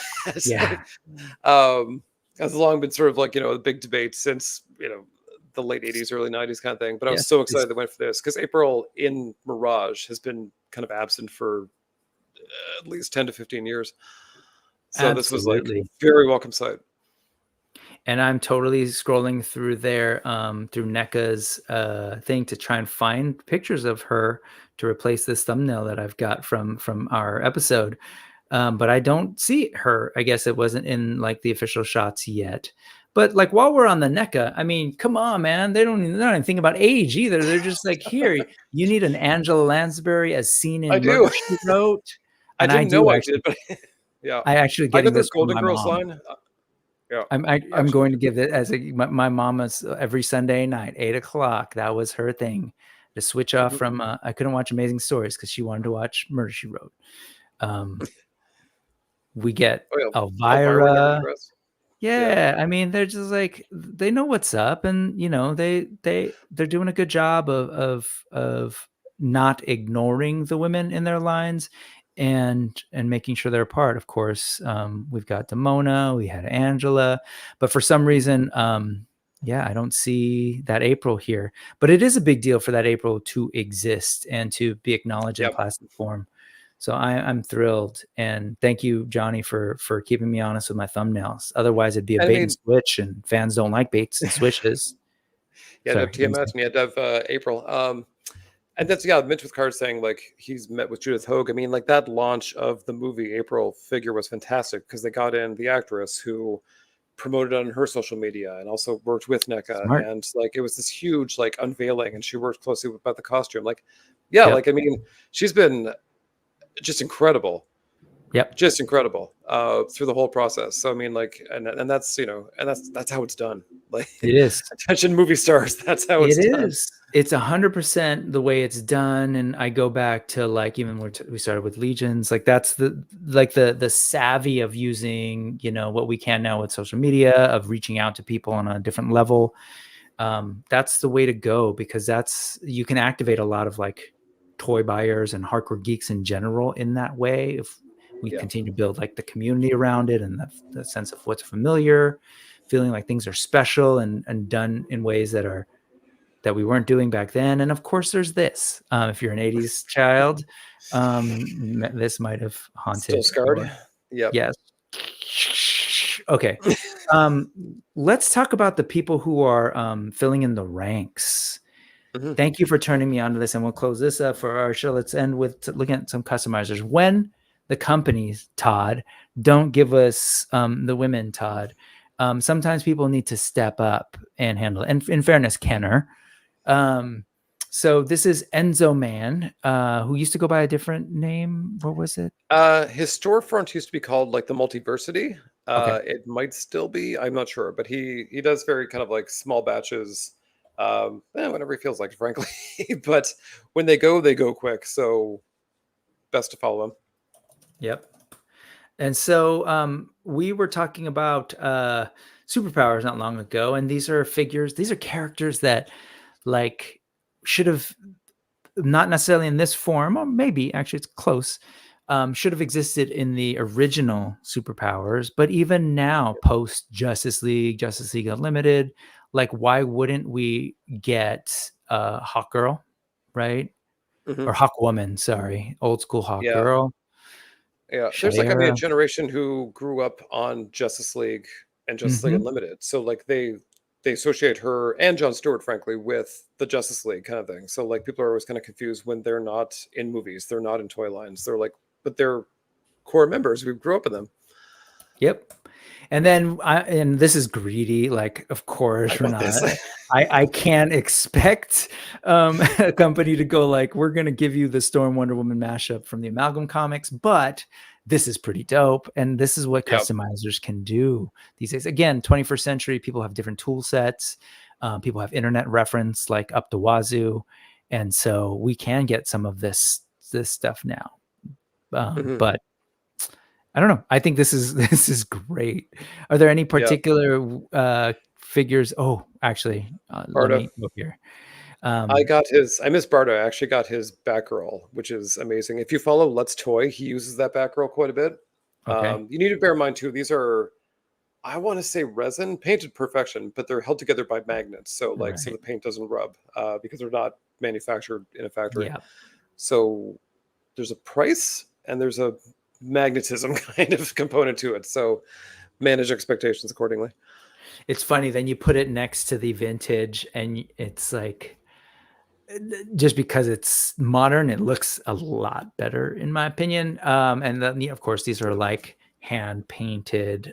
Well, the others were probably hand painted as well in a factory, but these are like this craft person really kind of like putting a lot of love and detail into this. This Barda looks fantastic. And it really does give that, let's take the Kirby designs and work them through the filter, the superpowers filter. So and it's like really smart eye for design too, because that Barda is the same height as Mr. Miracle, which doesn't seem like it as she should. But I mean, like if you compare that to Kenner Wonder Woman, she was very short compared to her, all the other women in the line.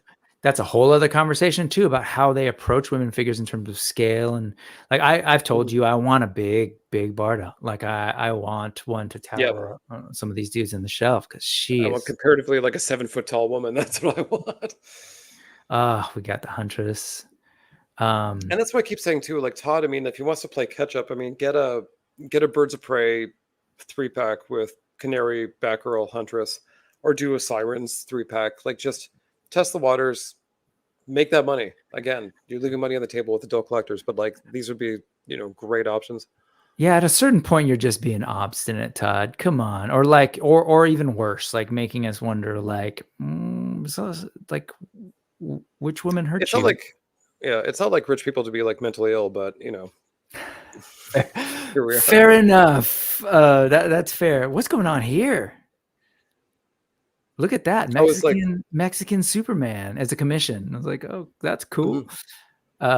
Is this a Cliff Burton in Superpowers form? Because that's not the same. Oh no, this is the reaction figure. Oh man, that is dope. Okay, cool. Oh, there's this Batgirl. Yeah, and Supergirl. Like they're really great. And I mean, like if Todd was a better person, just like pay this man to get these done. Like they just fit perfectly. And again, like there's been so many customizers over the year that would take the Wonder Woman figure and sort of like try to plus her up or, slap some plaster on her and change a different character. But I mean, like it's good to have different body shapes beyond what was done originally. Yep. Yeah, Allison, 100%. That should have come a lot earlier. And then, man, those amalgam ones would be wild. That's a pipe dream. That's a pipe dream. But you get the Nubia, and then sure, people can go to town and make it into a Storm Wonder Woman easily.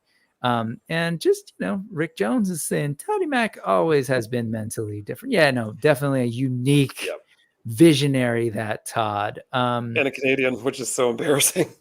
And I'm going to end the Enzo Man before we move on to the next customizer here, because I know they bugged me too as a kid, but I've come to embrace the Wonder Twins, and I think it'd be really cool to see them in the line. Weren't they planned? Were they were supposed to be in wave 6, I want to say, maybe 7. Yeah, they were definitely in the mix, which I'm like, fine, like whatever.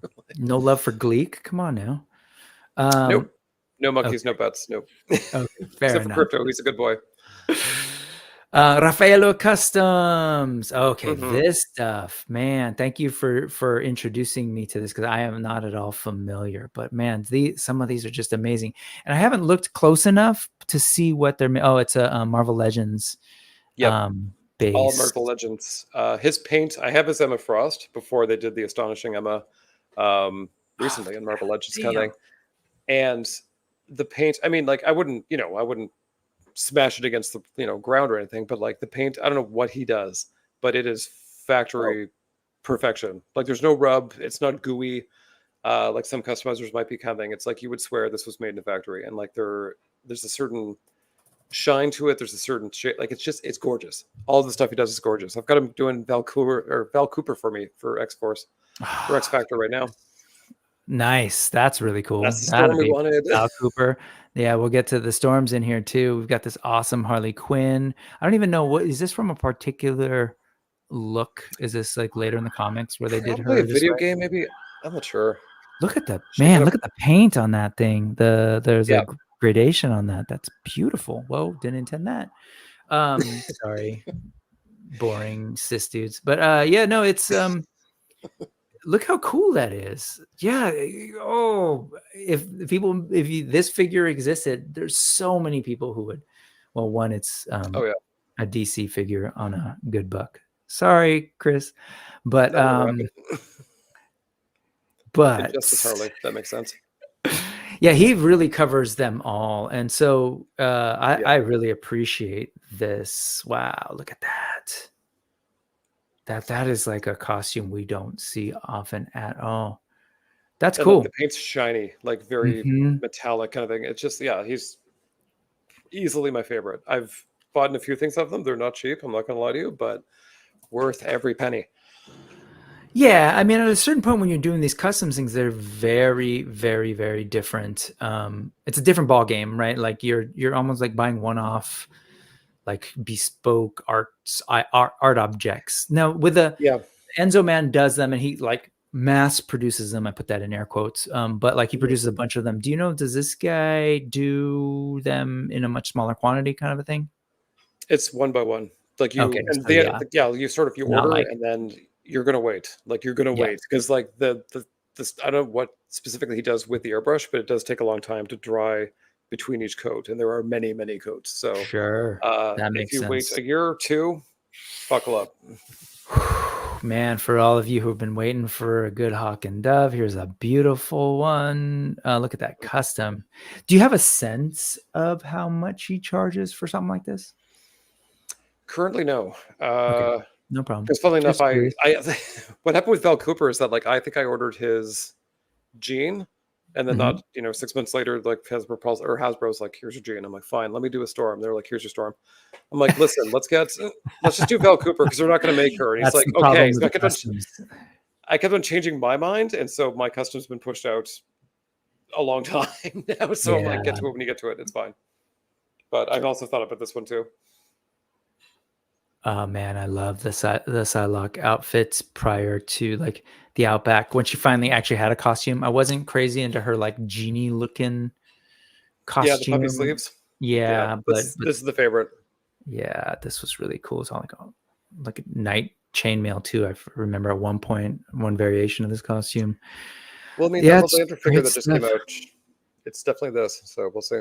That's true. They could reuse, and oh man, this is definitely of its era. I'm really surprised they haven't done this yet, especially with that big old. This cloak thing is just I remember. It's a little silly, but cool looking. It makes But sense it's also for. like it's just before the Jim Lee relaunch kind of thing. But it's funny where he had like the, or I want to say like maybe like Mark Silvestri kind of style, but she had the kind of like shaved head. And I'm not sure if that was his art style or if she actually shaved it, but it was like it was a choice. Yeah, sometimes it was an interesting thing. You're like, did they intend that, or the colorist color it a particular way? Yeah, clearly. Like, does he seems to really focus Raffaello on women characters? Is this a is that just because of the gaps in what has been made, maybe, or is that just Very a likely, preference but I mean, thing? he's also very good at it. Like he's good with hair, he's good with paint, he's good with faces. So like I've seen him do some in like Namor there, but I mean like predominantly he's filling in gaps of figures we don't have and don't expect. I mean, this is a great costume. I don't expect Hasbro to make this anytime soon. That is awesome. Yeah. What'd you expect? Black leather? Oh, and here we go. We'll close it off out before looking at the last customizer with an awesome X23. There's a chance that this could show up for reasons sometime soon in Marvel Legends, and I'll leave it at that. Let's move on to the last customizer. Nerde Bigode, which I'm assuming is that Italian or Portuguese, but like nerd mustache or bigote. I want to say Portuguese. He is out of Brazil. Yeah, there's that. Yeah, Brazil. Yes, so our Motu, our Thundercats, I've seen this person's work before. I absolutely love it. But here you go. This is the hot ticket character that simply for whatever reason Mattel has just not done. Yeah, he does 3D printing, but what he does is that he sands it down so much that like you would never know. It's quite shocking because I mean I've had a few 3D printed things in the past and I'm like not in love with it, but I got his Burbles and I got his Crystal Castle, which was huge. It came in a practically refrigerator box, but beautiful work. Yeah, absolutely. It's that face is really, really cool. Do you know, sorry, I know you said you saw some of the stuff 3D print. So is it kind of like some of it's 3D print, some of it's something else? I think it's all 3D printed. I know for Queen Marlena, he does have interchangeable like torso. So he has to have like a cloth skirt piece because he also does the thrones from Filmation. He makes those. So you can get those big purple spiky thrones that the king and queen can sit on. Look at that. Love it. Yeah, it's a little Whispering Woods Dio. Like, it's just great. And it's articulated. At first I thought, well, maybe not the legs. Maybe it's not. Maybe just the arms. I don't know. I think the arms might be, yeah. Okay. Let's see. And of course we've got Burble, but just to sort of be consistent with the theme, were there other women characters that he did? Although this was one of the things that caught my eye for sure. But I don't know. The Crystal Castle, that's what I got in the middle there. Yes. It's huge. Yeah. But it's as a classics collector, it really fits in beside the classics Grayskull and Snake Mountain here. And again, filling in those holes that simply like they just need to go back to this and give us a couple of these very classic play sets or classic, even, the corner of one or like the spire of one would be amazing. Yeah, even just for photographers, like just have that Dio. Yeah, man, I love it, and I appreciate these customizers for doing their thing. And yeah, fantastic. And you know what else I appreciate? I appreciate you, Andrew. I love what you're doing with the with the whole MIA 80s ladies thing, as Allison said so profoundly earlier about just like it's one of her favorite toy tube kind of thing happening right now on YouTube in general. So I think you're doing something like super unique. Clearly there's plenty to talk about just on what we spent like 2 hours talking about women. Like now we weren't even talking about what you're covering, which is like the history of like, hey, what's missing, who did it or who didn't do it. And then you also go into like looks and stuff, which is great. Like with the Janine one more recently, you did kind of talk about what was released, but then what was sort of missing as well. And Just Yeah, really she was well really, researched. my cheat video because I wanted to do Janine. She was never Mhm. done right, and then she kind of started a trend of like we got like Elisa Mazza, we got Yeah. Charlie from Biker Mice from Mars, we got some other Batgirl from animated series. Like we got them eventually, but they were wrong. So Yeah. Janine started all that. Yeah, yeah, and I think it's really good. I'm curious, are you like, because you said this is pretty much what I'm doing. You've got about 100. You've on your list so far, but you've got 33. Are there other things that you think you might want to do eventually on your channel? Yeah, there's some other oddities I'm sort of playing with. Like, it's almost twofold for GI Joe. One is like the women of GI Joe weren't allowed handguns or Uh, practical weapons. Like, I think Baroness had a laser pistol. That's probably the closest thing, but everyone else had something ludicrous. Likewise, uh, in the Scarlet vein, we'll talk about crossbows of the 80s. Everybody had a crossbow. Every that's team had a true. crossbow. Oh, that's hilarious. Yeah, Um, very popular. It made me want a crossbow, and I was like, I don't know what I would do with it now, but I kind of want one. they even did that. There was like a 90s show. It was this is totally dorky, but it was the woman who was in those Clear Silk commercial. I just remember her because a friend had a crush on her, big red curly hair, but she had a crossbow. Like that was her weapon, and everyone's walking around with swords and stuff, and she's got the crossbow. Oh, is Anyway, this? Oh, I think I know. Yeah, I can't. I think it's like some like Gaelic yeah, word. I forgot the name of it, but yeah, yeah. I know what you're talking Linda about. Blair and Savage Streets had a crossbow. So there you go. I'm curious, do you do intense research, or like what's your process like to get those together? Yeah, because it's like the best part too is I don't really script them. I sort of like have it all in my head, and then I kind of Yeah. sit down and just go. Bleh. So you'll see a Uh-huh. lot of ums and knows, but I've been kind of obsessed with this for years. And I mean, speaking of Alison, I mean, I was doing this on my Instagram for a little while, and then she and some other people were saying like, you need to get this on Instagram because there's something here. It's very niche, but it's like something no one's doing. But yeah, I mean, I would sort of get wine drunk on a Thursday night and be like, whatever happened to that girl, and just go down this like rabbit hole and a lot of dead ends. There's a lot of people who would sort of say like, this is why, but there's no sources. There's no Right. backup information to that. So like there was a lot of speculation, and a lot of it's just classic sexism. But Yeah. Yeah. I've worked in corporations since the 90s, so I can I've got a pretty good idea of what happened in the 80s too. So yeah, there's Yeah. you can fill in some blanks sometimes, Yeah. No, especially if it's a 100%. company. I think it's great stuff, and people should definitely head over to Gayties Toys. The link is in the chat, but also make sure, again, over on that URL that's skirting across the screen right now, that'll be there, as well as the QR code if you're on the replay and want to shoot that real quick. Thank you for indulging me in definitely talking about what was missing in the 80s, but then talking about like where we at, right? Like, and I think at least, well, let me ask you, what do you think we're at before I get to me? What's your assessment based on us looking at how those sort of three areas, the indies, the keepers of those big IPs, and the customizers? Like, what's I think we're in the most takeaways? fascinating time right now because we're at kind of like a saturation of the big brands between the He-Mans, the Star Warses, the whatever. So like we've had multiple lines of each. You can sort of take your pick. There's Ninja Turtles, pick your company, you can buy whatever for them.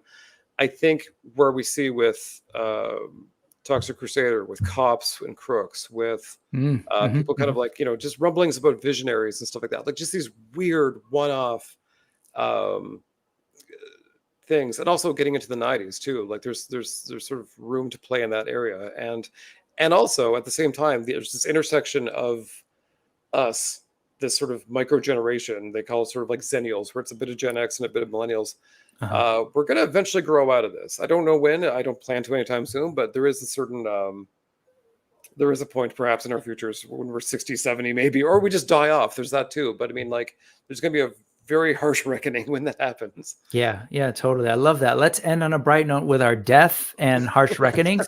No, I will say, I will say that, no, I mean, in looking at even what we looked at today, I think the bright spot is that definitely things have changed. I know it gets frustrating. You mentioned like classic sexism, patriarchy, like misogyny, those things still exist. And so, again, to end on a high point, but what's interesting is that when I step back from a big picture, sort of historical and sociological view, there have been shifts. We even addressed some of them. Like one of them has to do with the indie toys. These new folks who are making toys clearly not even, I don't think they're, quote unquote woke because they have an agenda necessarily. I think they just recognize, as you pointed out, there were gaps. There were collectors like us who were like, why didn't I get the right Janine? Why didn't I get this character? So now that I'm making toys, I'm going to make sure you have them all. Right. So I think there's that piece. Mm-hmm. And also like casting a wider net. I mean, I think we talked even like earlier last week where like Cardi B kind of reminded there's the blurreds and then there's the blurred girls, and they are just a different thing entirely. And they are also a cash cow that needs to be tapped into, because I mean they deserve some love too. So like there's definitely like, it's not sorry, just one monolith. Sorry, that's just funny. We got to take their cash. We need to. They deserve our love too. Like, oh yeah, no, I'm like, I like that. Yeah, my wish list. I've got a business hat on. I'm all like, yeah, no, 100%. They're not thinking of like, let's do social change. They don't care. They want They're your like, money. let's be on the cusp to get as many markets as possible, get as many dollars as possible. And yeah, they see the writing on the wall too. But yeah, and then I think on the other end with the nostalgia brands, what's exciting is that we are getting another opportunity to correct some of those mistakes. We are getting these characters that were super obscure. Like, people now can get a Glenda, despite, like, they may not realize that it's a big deal or that they want it now, but that's a big deal for G.I. Joe collectors, as well as some of these other options, whether it's Coral or same goes for Motu. Like, they got to figure out, they got a Marlena problem. They got to figure that out. And then the customizers, at the end of the day, that's the thing that also excites me, is like, we're in an era where it's like, hey, if there's a thing that you want, like, and no one's making it, then go make it. And like, if you don't know how, there's a ton of people who will help you now. Like, it's very different. There's a lot less gatekeeping around that kind of stuff. Like, do a search on YouTube. There's some great, like, Collector 77 does some stuff where it's like, I'm just going to sit here and customize, and you can just pick up tips. So if not, I mean, Transformers has been doing that for at least 15, 20 years now, where it's like the whole like third party system where they've mastered this. There's just companies that come and go and have been making Transformers toys that, like, Takara and Hasbro don't even, they're like, it's not worth legally pursuing this, but you can get whole collections, like whole teams, whole everything from one company, and they're really nice. Not that I would partake in illegal activities, but they're quite nice. I would. So I will say, Johnny, don't worry about you. I got you. If you didn't see it, I got a $20 Canadian. So I feel like I can say nostalgia, and I think I'm good. I hit my limit. So, and yes, where is that Legend of Billie Jean figure? And it did take 30 years to get RC and Transformers, and like 35 to get Alita 1, and now they're everywhere, which is, So there's a bright spot. Get out of here with our death. Get out of here with, like, no. Let's talk about we've got Alita 1. Last word. A nice good news story about that is that, like, RC was for many cartoons the girl.